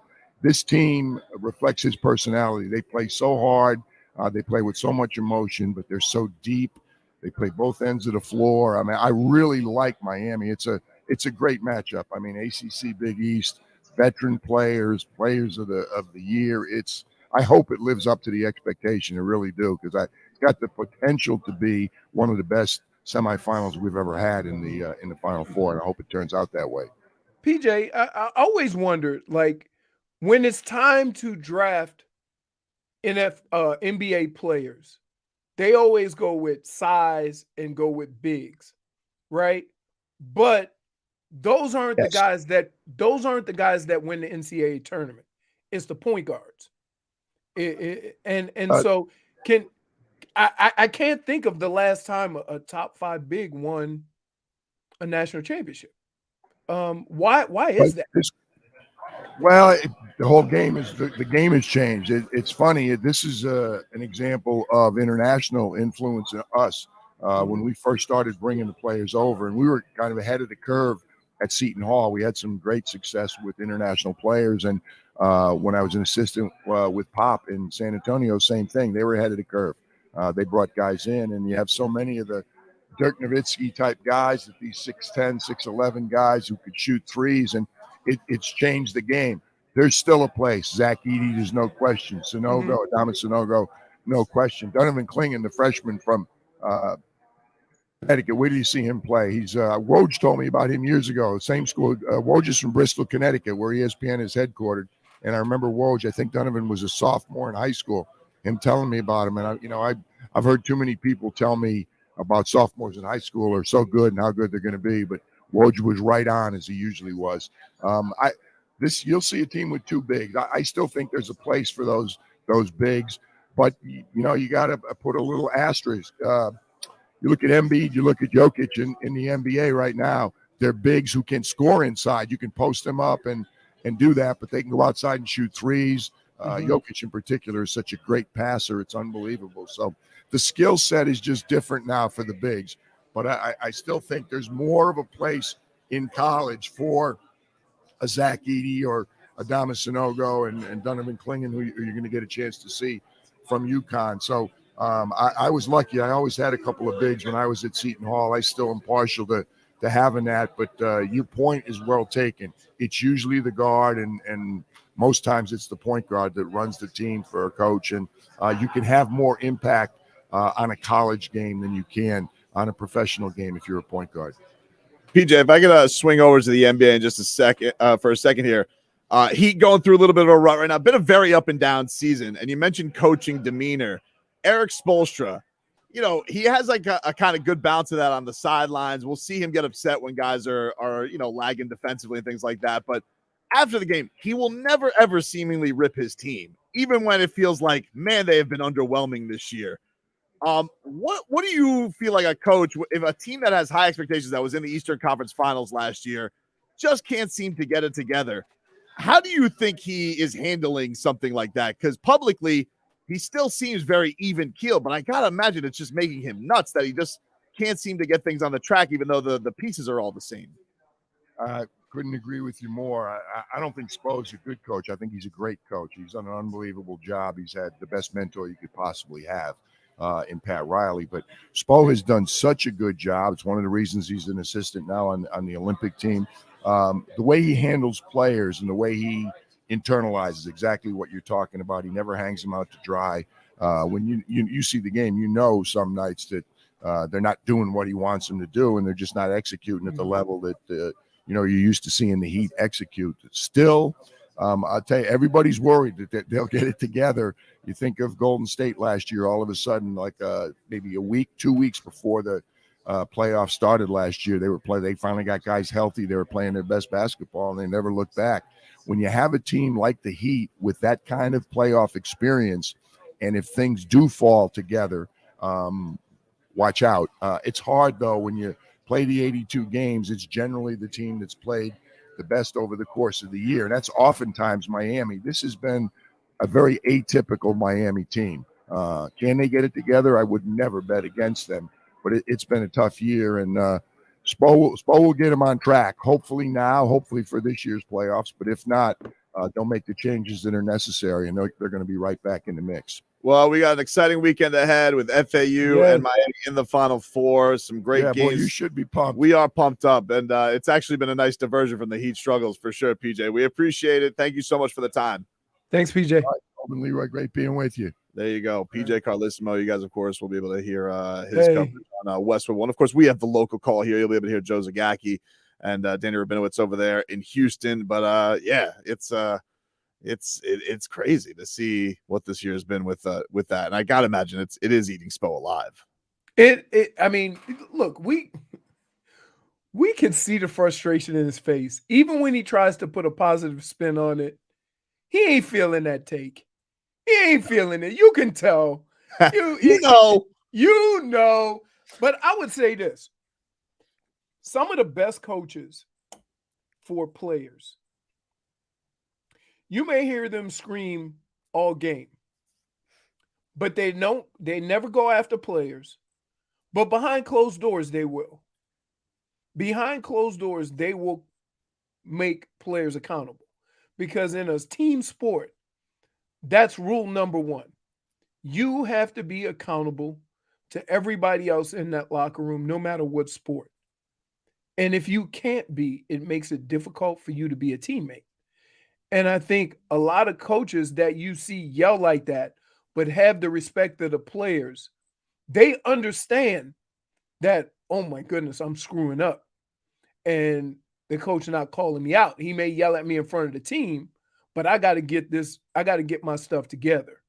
And I think you see a few coaches that are like that. I mean, Pop always, is after somebody, but the players all respect him. Same thing with Spo. There's a few coaches like that. They for the most part, you don't hear too many players that dislike Nick Saban. and he's a yeller. Oh, But it's that other conversation, that when it's all said and done and you're out of the heat of battle and you have that man-to-man talk to your players where they understand and you explain where you're coming from with that. And I think those are the signs of great coaches. Those are the signs of coaches that can relate to their players and try to get the most out of them. All right, we'll take a quick break here on the show. By the way, if you want to go right now, Heat Magic. Got a pair of tickets right now. If you guys want to go, caller 6 to 305-567-0560. Caller 6. You get a pair of tickets to Heat and Magic, the regular season finale for Miami. Caller 6 to 305-567-0560. We'll take a quick break. Back with more after this.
got into you?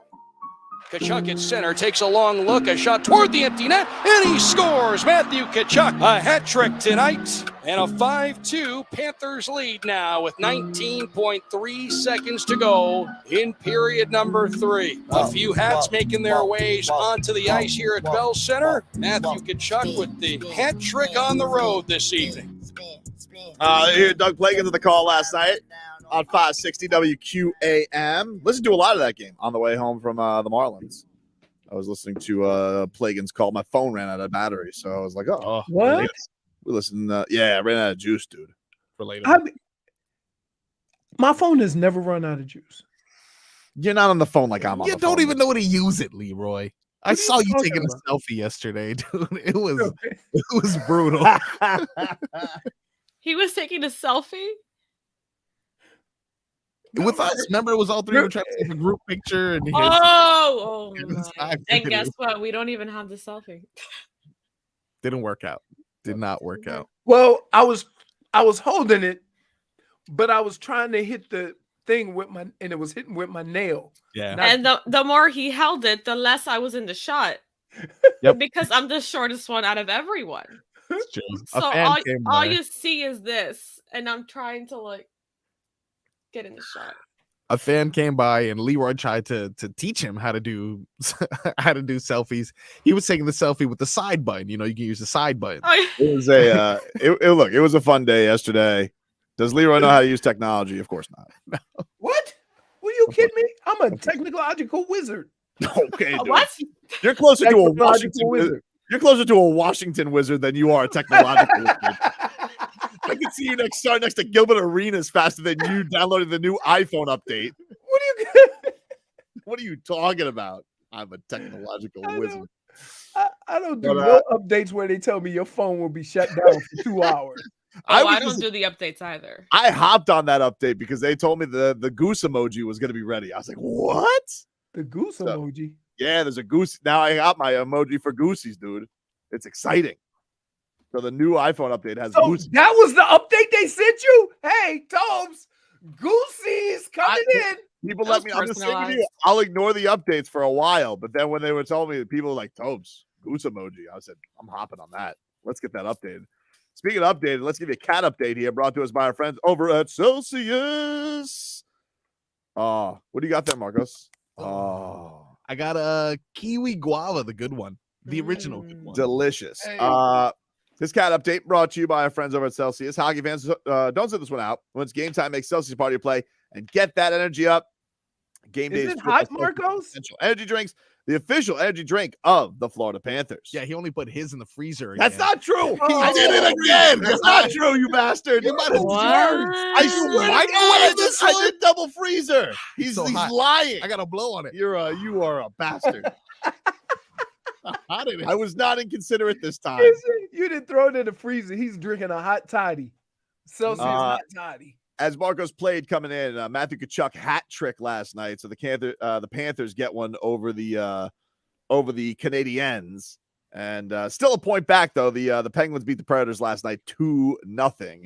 So they got to get one. They got the Blue Jackets coming up tomorrow. They stink. So Panthers, come on, man.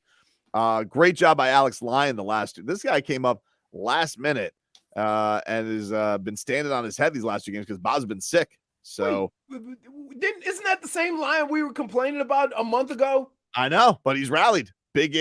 He's kept playoff chances alive. Sports. Mufasa returns. Hey, sports, right? No. Come Not on. from the players, but from yours. What? What do you mean? Because What? we're so quick to call people bums. I didn't call him a bum. No, I did. It's my fault. I'm like, that guy's at the highest level of hockey. Leroy, How much of a bum could he really be? Leroy, believe me when I tell you, I have never in my life had a hot take about Alex Lyon. Right. If he came and slapped me in the face, I wouldn't know who it was. Unless he had a couple of teeth missing. I'd be like, ooh, you play hockey. Speaking of in the teeth, let's move on to this. Did you see last night? Thanasis, Antetokounmpo, headbutt Blake Griffin? Whoa. What this guy is? This guy is a menace. Whoa, This guy is a menace. Did he get He's kicked only out? allowed to do whatever he wants in this league because his brother's the Greek freak. It's true. Did he get kicked out? Yes, he got kicked out. You can't headbutt somebody. So he just headbutted him? Headbutt him. I know who got hit, who got elbowed in the face, and there was blood everywhere. I don't know. Recently? Yeah, last night. Whoa. Oh, for Milwaukee. It was well, he had too many teeth, so that's probably why he busted one. Oh, Middleton. Middleton. Huh. You see Middleton get elbowed in the face and just blood everywhere. Oh. Yeah, I did see that. Jaylen Brown hit him. Yep. They won by 41 yesterday. But wait, you know what's crazy? I'm surprised it doesn't happen more. Because why, when people do the Euro step, they got to go like this? So he just elbowing people in the face, like clearing out. That's Clearing out. That's Chisholm's home run celebration as the Euro step over the bag. Yeah, Okay, well, we're good. How's about we get a hit? I like how you have just already written off two players in one game. You're like, Woo. Mike Trout, let's get it together. 0 for 3. It's your fault. No, but I'm just saying. You're gonna lose Ohtani, Mike Trout. That's Let me not tell you what I'm saying. Leroy, I'm Mike Trout saying could- if Shohei Ohtani has a great year and the Angels still lose, that heat is going to go on to Mike Trout. It's not Because fair, you though. ain't going to question what Shohei Ohtani is doing. Shouldn't it go on the cheapskate owner? Cheapskate? Cheapskate. He's paying like $700 million for 2 players. No, he's not. Trout and who's the other guy they brought in? Listen, it's about time he paid. You know, he this guy's been getting scot free with this Shohei Ohtani. Do you think that? I think Mike Trout's gonna tell Ohtani, take me with you, please, please. You mean Tando make a stink?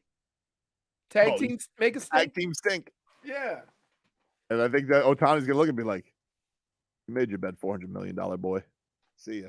But that's what I'm saying. Like, okay. So why wouldn't that heat go on Trout? Shohei, listen, this is what fans do. This is what people do. Shohei Ohtani has 10 strikeouts. Mm-hmm. He throws 1-run baseball, and they lose, and you got a $400 million guy that went 0 for 3. Where do you think that smoke is going? I'm not saying it's fair, but we've done it all too much. We do it all the time. We do it on quarterbacks. Except it wears out. Because now, remember we used to always say they're not doing anything to help Aaron Rodgers? And Yes. now the last couple of years, like Aaron Rodgers can't win the big one. Yeah, runs its course. I think it's, if Trout were to go do ayahuasca and be a weirdo, I think people would like it.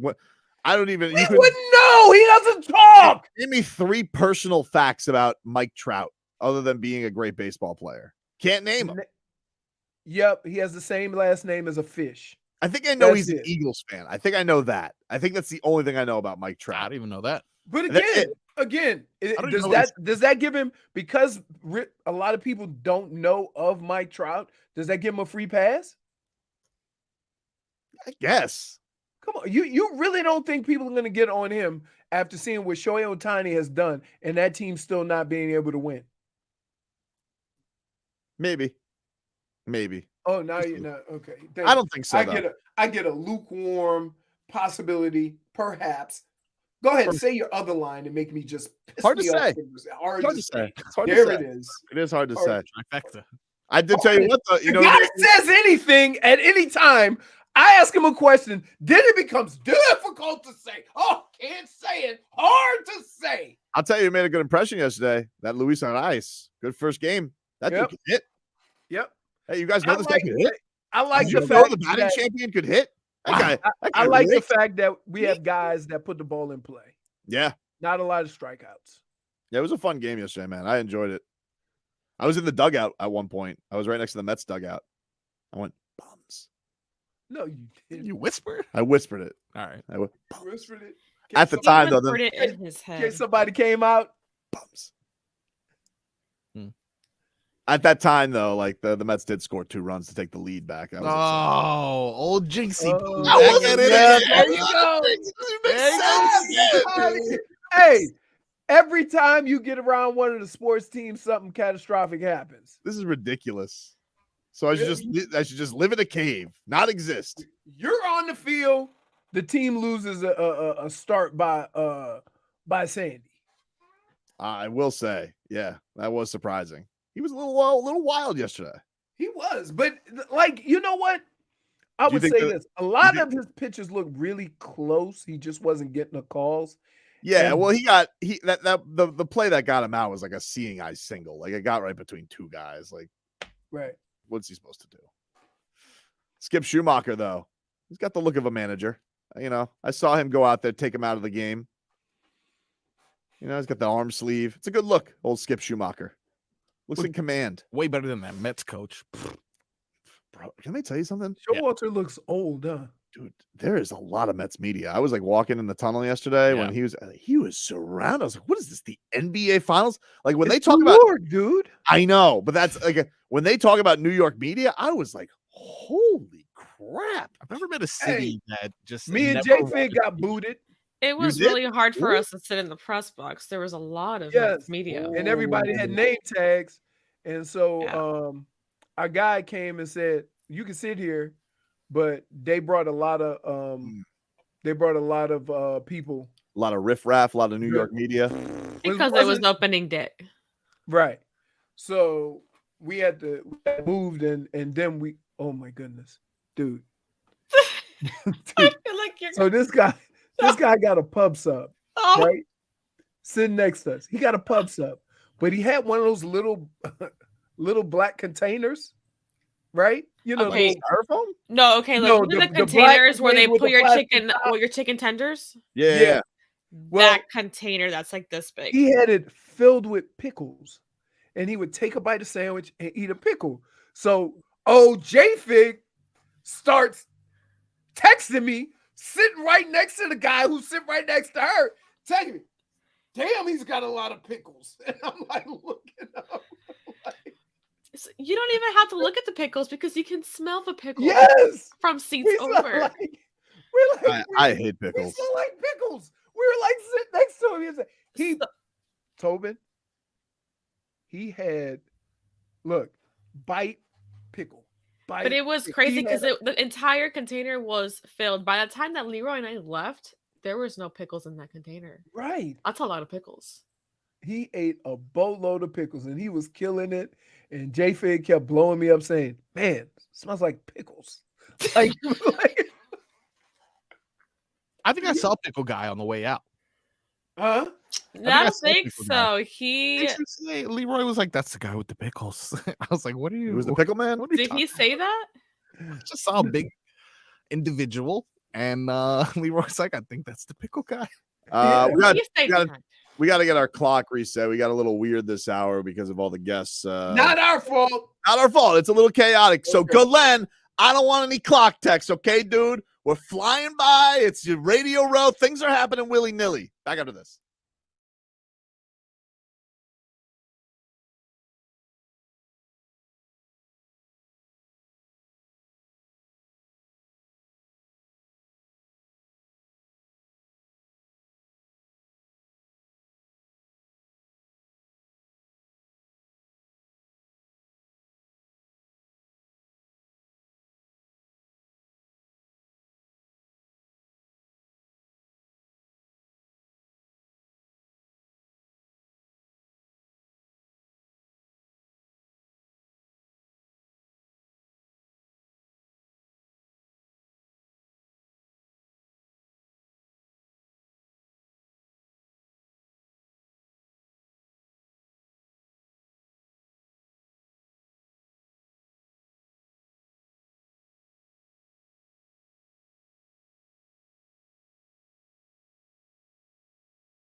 Why are you playing this music, Marcos? Macho Man is in here. I know he's not here, man. I'm just reflecting on. Oh, you're just reflecting on yesterday? It was such a great time seeing It was him, a man. great time yesterday. He was in his dude. element, dude. It was. I'm really proud of you, Tobes.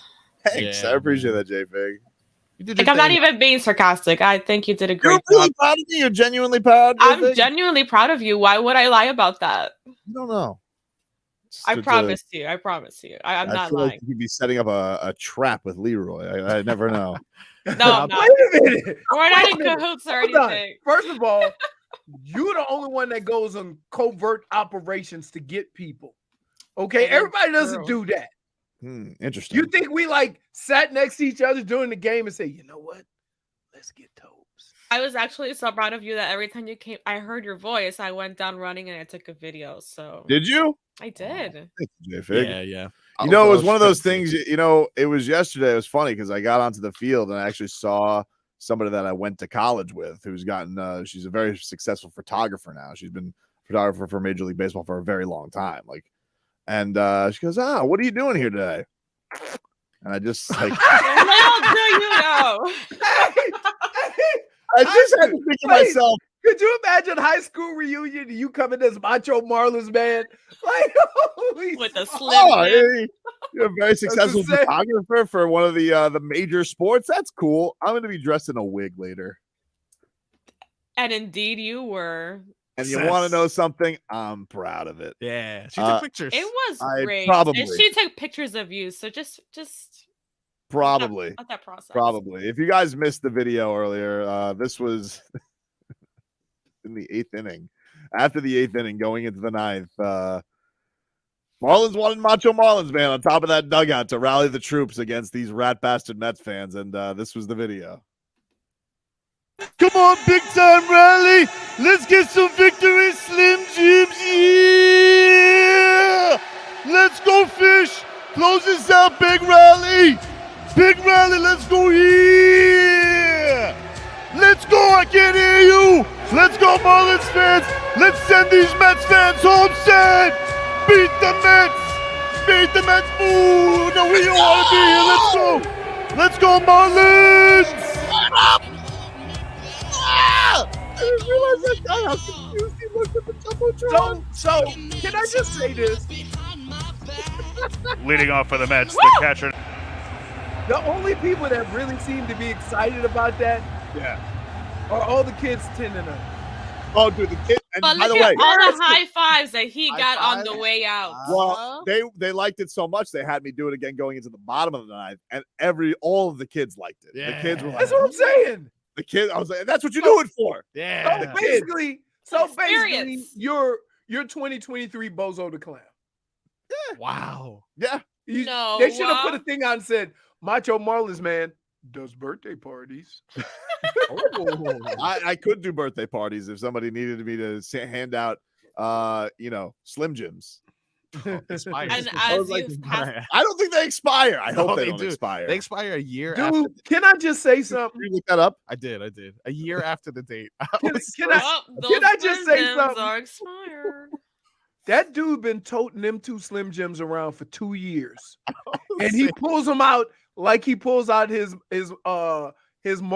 Marlins Millar jersey. He got the jersey, the hat, the hair, the hat, and Millar the Slim jersey, Jims. huh? They all sitting in I a love box. Kevin Millar. Kevin I love Millar. Kevin. I got that one on eBay too. Nice.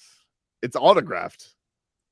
That's But impressive. they're like, well, you're walking around with an autographed jersey. I'm like, I don't have any other sleeveless Marlins jerseys. You know, they're kind of a hard find.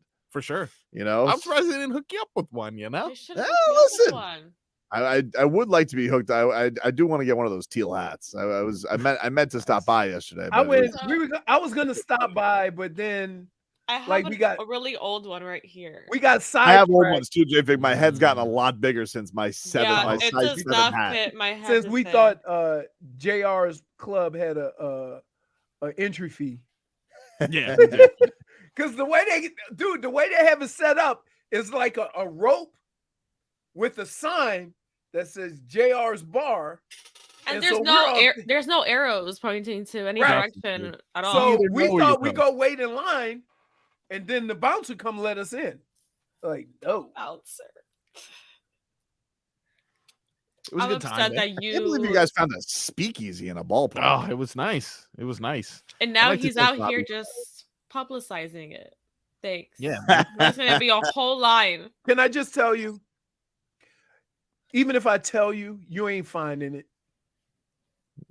You ain't finding that place. Lower level, upper level, where is it? We don't know. You'll never know. Never know. You'll never know. All right, we got to take a break. Final hour of the show coming on up. We got to play a little You Dead to Me. And plus, one of our own, one of our beloved, has been attacked. And I will not stand for it. Wow. Back after this. WQAM broadcast.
This is your birthday.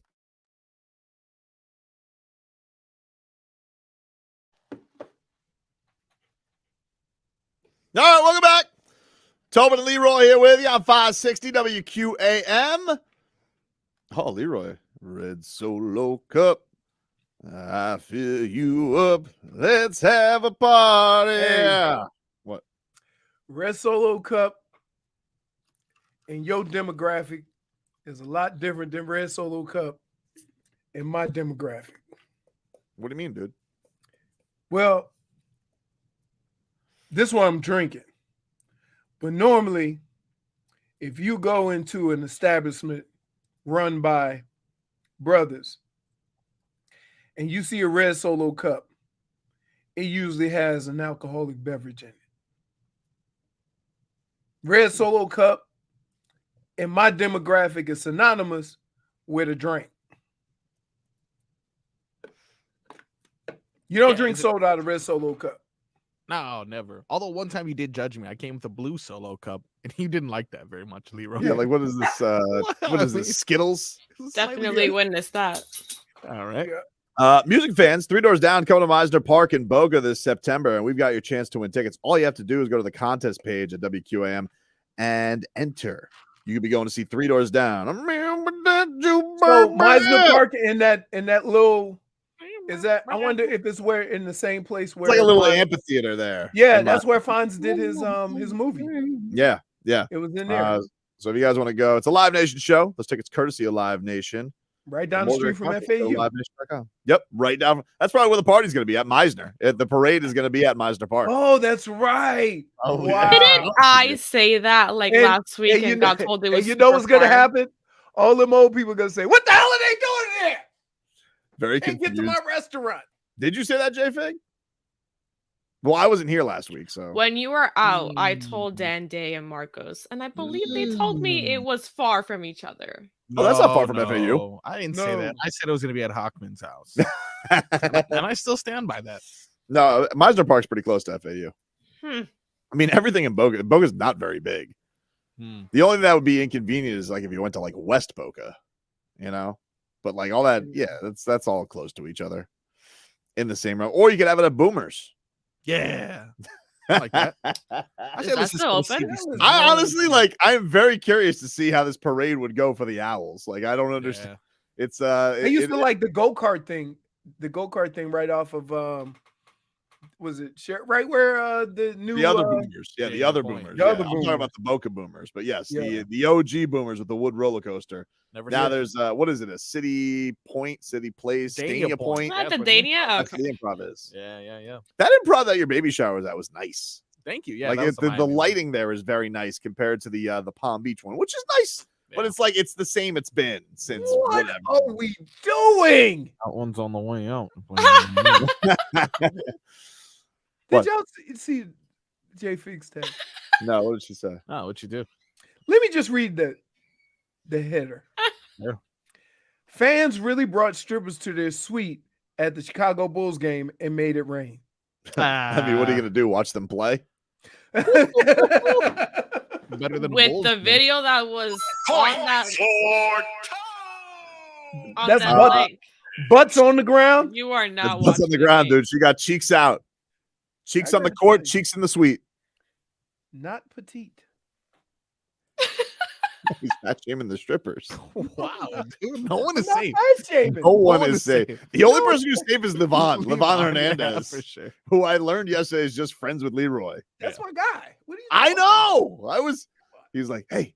I'm like, why is he bothering Levon Hernandez? Oh, they're friends. He interrupted a photo and everything. Yeah. Yep. Wow, dude. Hey, Levon He was left looking good. the photo. No, he for left the Leroy. photo. Yeah, that's respect. It's Oh, respect, It is dude. respect. Yeah.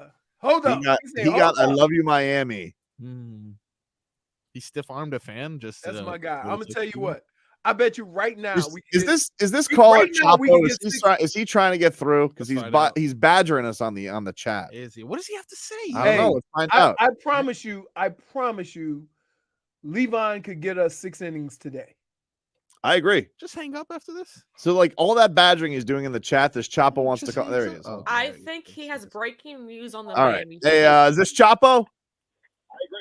Yes, sir. It's Chapo. How you doing? What's up, buddy? How are you? You're badgering us on the chat. What's going on? I got breaking news. First of all, I want to say hello to Mr. Ninth Ward Horde. Leroy, I don't want you to get angry at what I'm about to do, okay? All right. All right.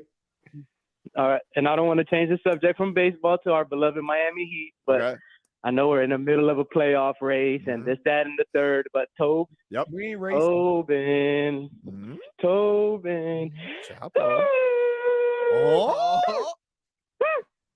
An anonymous GM from the Eastern Conference told GM. Chapo that somebody got shut down for the year with a quote-unquote calf injury, and they're very disgruntled in the Pacific Northwest. Really? Hey, Biscayne Boulevard is back on the menu. Now listen. All right. I know that it's usually you get rid of that zero for a hero. We're gonna get rid of that hero for the zero. Oh my God! Wow, that Chapo brought it strong. Hey! Did he really hit us with an anonymous Eastern Conference GM? He did. Told Chapo. Can I wait? So first of all, I want to know what GM is friends with somebody named called themselves Chapo. Come on. Right?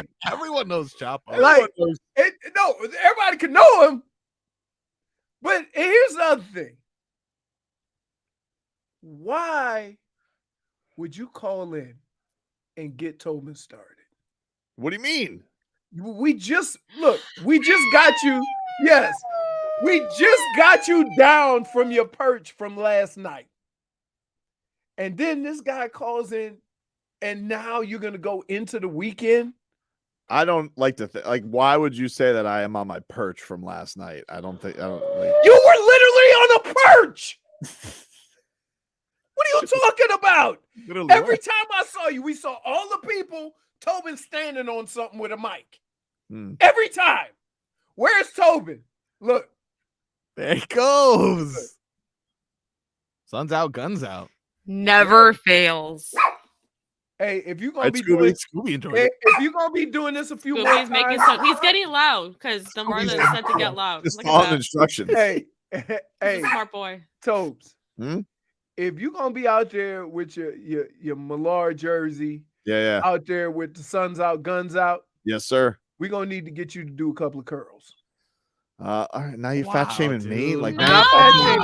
I'm not fat shaming. Never sounds like he That's is. not fat shaming. Look at that. That's not fat shaming. A high five.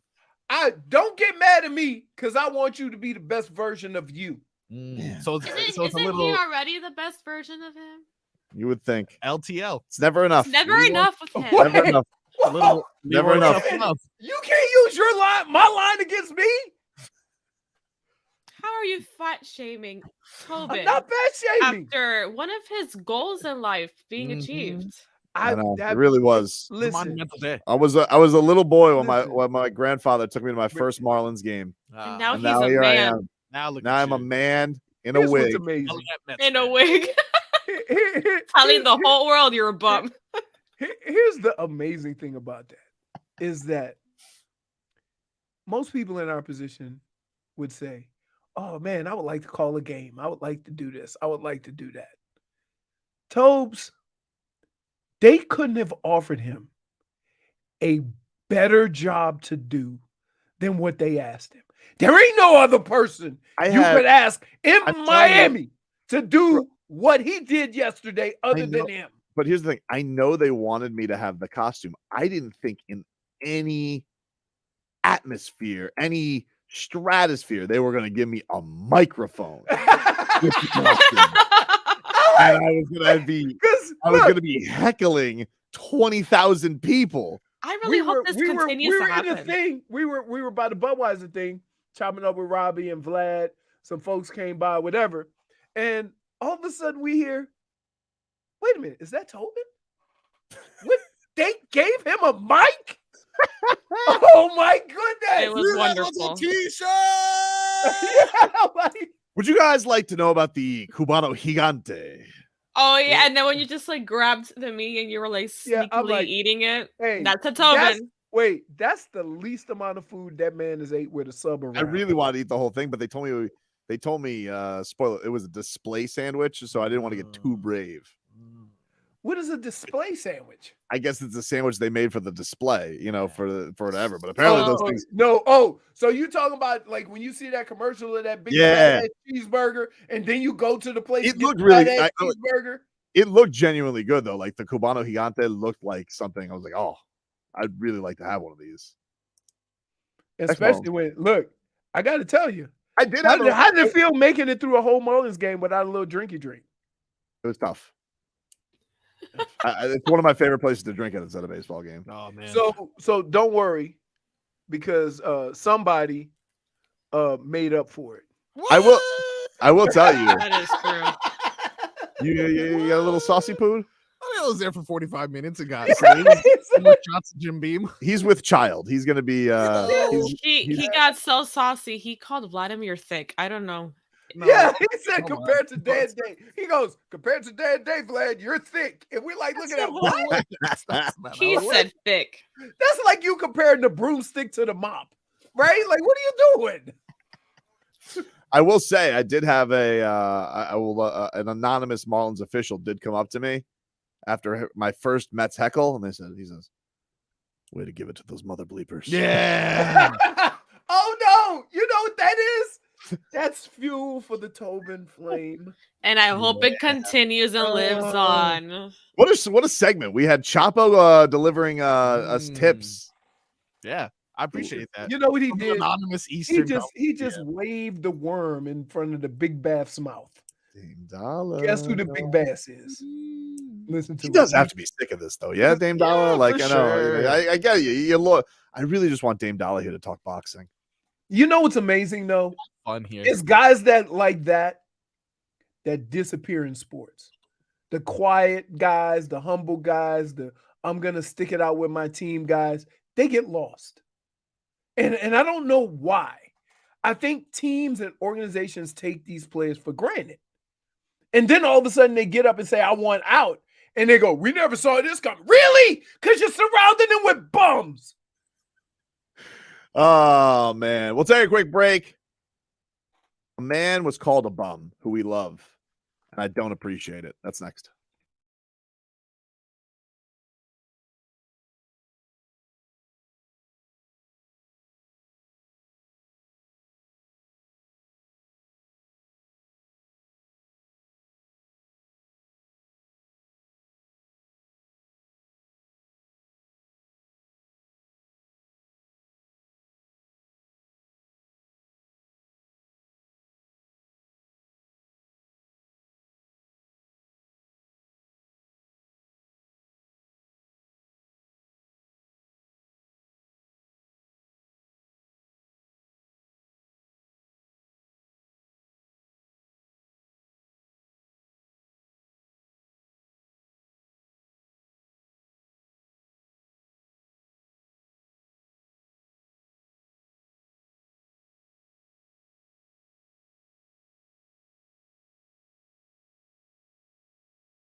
15 minutes of heat here for you on 560 WQAM.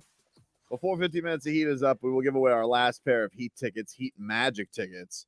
So stay tuned for that. Speaking of tickets, hey, Panthers fans, we partnered with Coke Florida to send you to a hockey game. Listen to Hog and Crowder each day for a chance to win a pair of tickets to an upcoming Panthers home game and to qualify for a chance to win a special fan experience that includes 2 game tickets with seats on the glass and a chance to take a few laps around the rink on the Zamboni, which we learned about this week. We had a Zamboni expert call us. So what was his name? John, Pat, the great Zambino. He was great. Either way, he was an expert. Either way, you realize how far off you were with how ice is taken care of. It was definitely John. At least I will say this. I thought the ice was thicker. And also you thought you could frost a glass in 2 minutes, which was ridiculous. You can.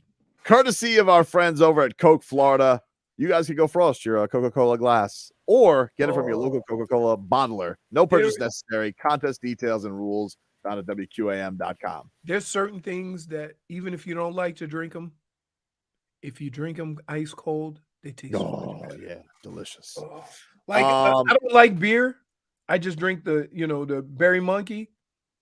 But if I'm somewhere and I see, like when we go to Twin Peaks and I see that beer is frosty.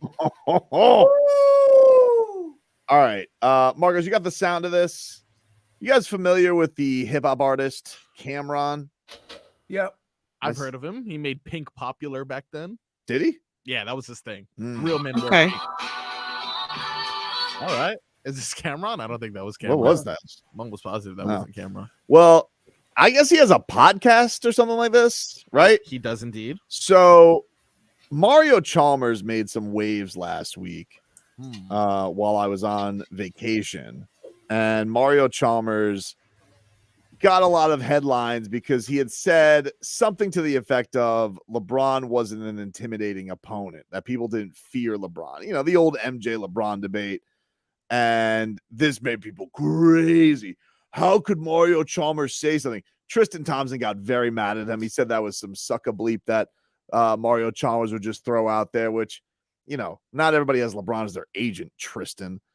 And I was like, you know, I saw what Mario Chalmers had to say, and I kind of got what Mario was saying about LeBron. At the time when LeBron played with Mario Chalmers before he won his championships, he wasn't that feared. In fact, LeBron was mocked. A lot of people were mocking LeBron back then before he became a champion, before he was this guy who was the ultimate closer, was a multiple ring guy. That wasn't the LeBron that came to Miami. Super talented, best player in the league, bar none. But, you know, had this fear factor about him? No, if anything, the last playoff series that he was here, you know, he was talking about he quit on his team, walked off the court. So people have gotten very mad at Mario Chalmers, and they're disrespecting him. And I don't like it, Leroy. And the latest one to do it is Cameron, who is now saying he wants to take on Mario Chalmers one-on-one. Here was the sound. Chalmers said nobody is scared of LeBron. Okay. That's personal. No, I'm saying, so Chalmers, we know Chalmers solely because he played with LeBron James. Probably upset he didn't take him to Cleveland when he left. Will we know Chalmers really if he wasn't playing with LeBron James? I tell you one thing. What is it, the Dragons? Yeah, I tell you one thing, Mario. Ain't nobody scared to play against your ass. I'll play you tonight. I'll play you tonight. How much you bet you will beat Chalmers? Chalmers? Yeah. 10-day workout, whatever you want to bet. We put the house on. I need 10 days, though. For Chalmers? Yeah, absolutely. So he says that he beat Chalmers one-on-one right now. Now, Mario Chalmers has responded. Oh, boy. Because guess what? I don't think they understand the confidence of one Mario Chalmers. Nobody has more They confidence. do not understand. And Let's Mario hear Chalmers, it's not sound. Mario Chalmers has just responded on Twitter. He tweeted on this clip, and he just said 2 words, Leroy. Run it. Wow. Run it, dude. Goosey. You let me know. Galore. I'm taking Mario. Mario Chalmers, dude. Isn't he like still active? I think he plays for the big three. He was in the NBA as recent as last year. That's right. He was. I was very mad at Spo for not playing. For him. sure. I was very mad at him. Definitely. I think honestly the most mad I've ever been at Eric Spoelstra. That's a smudge for on his not career. playing. He'll go down as coach, but that's a smudge. He should have played. He should have played Mario Chalmers. Yeah, for sure. He should have. Mario Chalmers will go down in history as the most confident average player to ever play. He is irrationally confident. He just told Hockman and Crowder, I think 2 weeks ago, that he should have gotten the Ray Allen shot. He was open. That he was wide open. And the picture. Just wide open. Me. Not Ray Allen. Let me tell you something right now, dude. The Mario Chalmers disrespect stops now, okay? This dude is not only a multiple-time champion, big shots. Game 4, LeBron not playing, cramped up against the Thunder. Critical game 4 to put the Heat up 3-1. Mario Chalmers took that game over. That's when we walked out the tunnel. And then what were they shouting at him? Mario mother bleeping Chalmers. Okay? Not only that, has one of the most ice cold clutch shots in college basketball history. Mario Chalmers has done nothing but win his entire career. All right, Cameron. Until he stopped playing with LeBron. Oh, please, dude. Look, he carried LeBron to his first ring when LeBron couldn't even. I can't even get off the bench. Somebody save me. Mario said, give me that cape. I'm ready. Listen, you ain't going to never get me in trouble for not showing love to Mario Chalmers, right? Like, you got to show love to Mario Chalmers. He's like a cult hero, right? He's the only guy that everybody loved that got yelled at every game. That's why I said, like, he said, he told him like it is. Hey, man, you're not going to post up JJ Barea? I'll do it. Look, anytime anybody's comments align with Tobin's thoughts, this is where we are. No, I'm just saying, dude. No, dude. Say what it is. Look, people mocked LeBron James when he was here at first. It's cool to say it now. Now we can also, when you're Tristan Thompson and you're sitting there and you're saying, oh, LeBron's a real sucker for that. Hey, dude, you didn't get that LeBron James. You got christened LeBron James. You got LeBron with the nicest polish on him. When he was here, when he came to Miami, people were mocking him, calling him a choker, saying he could never get it done, saying he was a washed-up bum, riding on the coattails of the Heat. They mocked LeBron James when he came here. That's what Mario Chalmers was alluding to. Now, when you got LeBron James, a multiple-time champion, a four-time MVP, that who came back to Cleveland in the most popular move everybody wanted. Oh, thank you, LeBron, for coming. Mwah, mwah. Oh, thank you so much. Mwah. Oh, can I get an extension? Can I get some? Oh, mwah. Everybody kissed LeBron's ass in Cleveland. That's all they did. Easy to do it then. Easy to do it when he's done it. When he was a champion. When he came here, nah, it wasn't the same. Don't act like it was. You're changing history.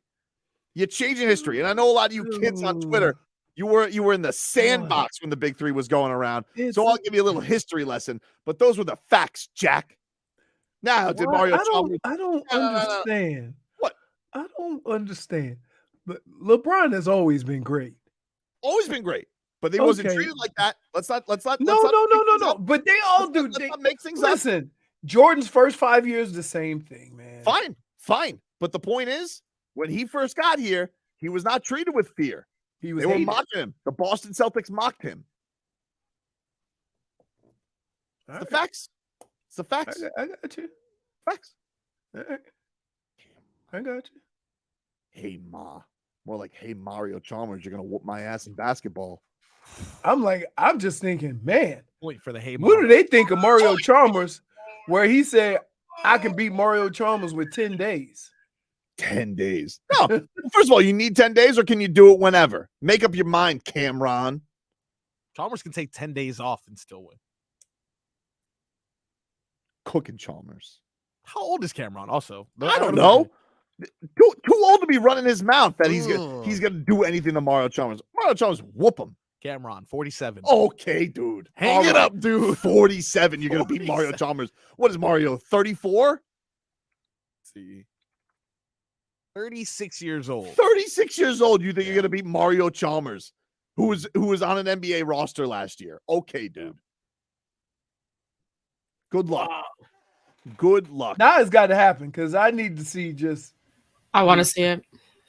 Cameron I'd had rather some watch like that than the next Jake heart Paul. palpitations for chasing Mario around. Because you know he ain't been. Come on. Really? Ridiculous. The only 47-year-old that could probably still get it is ISO Joe. I was gonna say it's always gonna be ISO Joe. Right. Mario Chalmers slander stops now. Okay. This guy is a champion on every level. He is allowed to run his mouth. Okay. Double the rings you got, by the way, Tristan Thompson. You're so valuable. They didn't even know what hand to shoot with. Ridiculous. He got Kardashian. Oh, and by the way, thanks a lot, Tristan Thompson, for foisting Kevin Love on us. What a media spin that was. Jeez, thanks a I lot. think he's going to be the perfect fit for the Heat. Yeah, perfect fit to land bricks. Wait a minute. I mean, this has been a bricklaying company this year. Oh, they said he was going to come here and mix cement. Really? I don't know. No, they got those ready-made bricks. They build a house with ready-made bricks. They ain't got to pour. All right. You're dead to me is next.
You're dead to me. All right. Time to bury some people. You're dead to me. You're dead to me. Thanks again to P.J Carlesimo and Andy Katz for joining the show today. Had some fun chopping it up, talking a little March Madness with them. I love P.J. Carlesimo's voice. I really do. Yeah. You know who didn't lose their voice? Who? The younger Van Gundy. Stan? No, not Stan. Jeff. Is Jeff younger? I think so. Either way, I see your point. He seems like he's kept it pretty together. Now he is notoriously known for and is the younger one. For swinging on the leg of he is was that on Alonzo Mourning's leg. Alonzo Mourning. Wow. Yep. Which might be more ridiculous than losing your voice. That's true. That's true. He also, I mean, he is him and Mark Jackson just getting some ridiculous debates during the postseason. And he is an old curmudgeon. All right. I have a preemptive "you're dead to me." Wow. All right. Tomorrow, I got to go to a cheerleading competition. My daughter has another cheerleading competition. I'm just telling you right now, security. Okay. Don't tell me to go lower. Okay. If I am there in a spot where I am watching my daughter, I know these parents don't care about watching my daughter perform. All right. So the rest of this gymnasium or auditorium or whatever place, I think I got to go to a convention center tomorrow. Whatever place I'm at, don't bother me while my kid's performing. Okay. These performances are like 2 minutes. It's only the parents of the kids who care about watching their kids. I don't care about watching your snot-nosed kid do flips or scorpions or any of these moves. Don't. Scorpions like when you're, I mean, I can't do it. I'm not flexible enough. Scorpions when you're on like top of the pyramid, you're on one leg, you reach back for your other leg like a scorpion. Yeah, exactly. That's about how that would go if you tried. That's how it would go if I tried. Jeez. The point is, you couldn't even get up a wall. Why are you talking about scorpion? you asked me about it. You literally asked me the question. All right, gotcha. The point is, cheerleading competition security guards. You're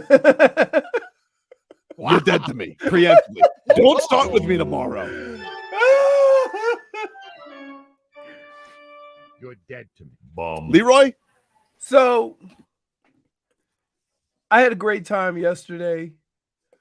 Fun hanging out with J Fig, Marcos, and the artist formerly known as Tobin. But I got to tell you, to all the police officers around that damn stadium, my directions are telling me to go right down the street. You keep blocking. That's true. And then I end up in Kendall because I have no idea where I am. No, you're kidding. No. Okay. But I did end up on 95 South the wrong way. I ended up having to go 836 West and then you turning. Right. So everyone went the wrong way. Because they won't let me go where my directions are telling me to go to get to my house. Yeah, they and blocked then I off. gotta wait in traffic. They blocked off every place. Every place. I got out of there just fine. Because you were going the other way. If you're going that way, you're fine. But for us who are trying to venture back north or east, it's tough. Leroy saw me when he was leaving. Oh, we were on the same street. That's why. But he just saw wrong. So she's driving and she stops and they get like 3 car lengths. You know the person that's in line that they're not paying attention. So there's 3 car lengths in front of them and everybody's getting ready to like honk their horn or whatever. So I called J Fig. That wasn't me. Pay attention. You're blocking traffic. And that's why you got lost, because you were too busy looking at what was going on. I got lost because my damn Google Maps kept saying redirect. But I had to turn before they could redirect. Next thing you know, I end up on 95 going the wrong way. So who's dead to you here exactly? The people who block the streets that don't allow me to go where my directions are taking me. So every time I leave the stadium, I get lost because I can't turn down the street that would take me directly to the highway I need to get on. Do you think we're gonna see Brooks Koepka at a Marlins game one day this year? Just like just yelling at like Avi Garcia. I really hope someone heckles him, dude. Brooks Koepka? Yeah. Wherever the hell Liv goes on, just find Here. it and let's heckle him. Nobody likes the thin-skinned athlete, right? And he has proven that he can't take a damn joke. Remember Bryson DeChambeau? Yeah, the eye roll. Right. So the fact that he's saying I was only kidding or I was having fun or whatever seems hilarious due to the fact that you are never having fun. J-Fig's mad at me on is that your dead to me? What you're yelling at me about on the private chat, J-Fig? I mean, I guess one of them. You were proud of him. I'm so proud of you for doing the things that you do, and then you get on a jumbotron and instantly forget how to tag properly. You have 2 Twitters and one keeps popping up, and that's the one I pick. I don't know what the new one is. How dare you? Because that's your J-Fig radio. We had this conversation. It's right here, and you've done it twice already. Wow. That's your Instagram. That is your Instagram. I'm so hurt. No, on the little ticker. Oh, what ticker? The ticker, and then I'm out here on Twitter tagging you, and you still. Wow. And Leroy doesn't even follow me yet. I think. Marcos doesn't even follow me yet. Wow. What is your new Twitter? I follow you. I am J-Fig. That's the new Twitter. Yeah. Okay, and your old one is J. What's your old one? The J-Fig with double G's. That one is no longer in use. You're dead to It's me. no longer in service. I apologize. I'm sorry. Gosh. I thought that it was. Blame it on Elon. It's probably Elon's fault. It is Elon. That's why. Oh, let me just tell you something. Can I just say as an aside, dead to me? Yeah. Hey, Elon Musk. If you think that you're gonna threaten me to keeping my blue check mark, you saw that they're giving you like a deadline or something to start paying. Here's my deadline. Take it now, dude. I don't give a rat's ass. It's not that great. Trust me. I don't give a rat's ass about having a blue check mark. Go ahead. Take it. Who cares? I Do was it being now. offered one on Instagram, and then it says $14.99 when you press the next button. $14.99. I'm not gonna pay $14.99. Please. You think you're more important than Netflix? Get out of here, social media. I don't even know what the blue check mark means anymore. You got gray check marks, gold check marks, square avatars. You run a loony bin, Elon Musk. I don't Nobody even trust doesn't those go out anymore with your because website now anymore. they're being paid. Anyone could be checkmarked. Yeah. I'm just like, Lost authenticity. Let me tell you something. When I see somebody who paid for a blue check mark, I judge them. It's fair. I judge them. That's fair. All right. Oh, you got a blue check. You paid for it. Good. And so now that I know that it's gone, people will know I didn't pay for my blue check mark. Knew I built my Twitter success all by myself. Go, boy. Now tag J-Fig, please. You're dead to me. What is your dead to me, J-Fig? It's not really that this person is dead to me. It's just that why do you have to be such a show pony about these things and then just interrupt a game? And it's not you. I'm not gonna say it's you. Oh, I thought it was me. Yeah. But there's a fan who decided to run into the baseball field and propose to his girlfriend that was in the I saw this stands. video. It's amazing. Then gets tumbled down by security. He got speared. I don't know. Like, It was great form. when either are way. these Tackle. proposals gonna stop? To be honest, Really? Hates love, huh? I can't think of anything my wife can- Say J-Fig hates love. Yeah. Well, listen, he definitely put his pain on the line for love. So I guess props, but that stop is ruining not it. putting things on the line for love. No. How about say it to my face? So let me ask you a question. Hmm? Wouldn't you appreciate a guy that's willing to go get his ass beat just to surprise you with a proposal? In the middle of a field like that? No. Kelly, I love you.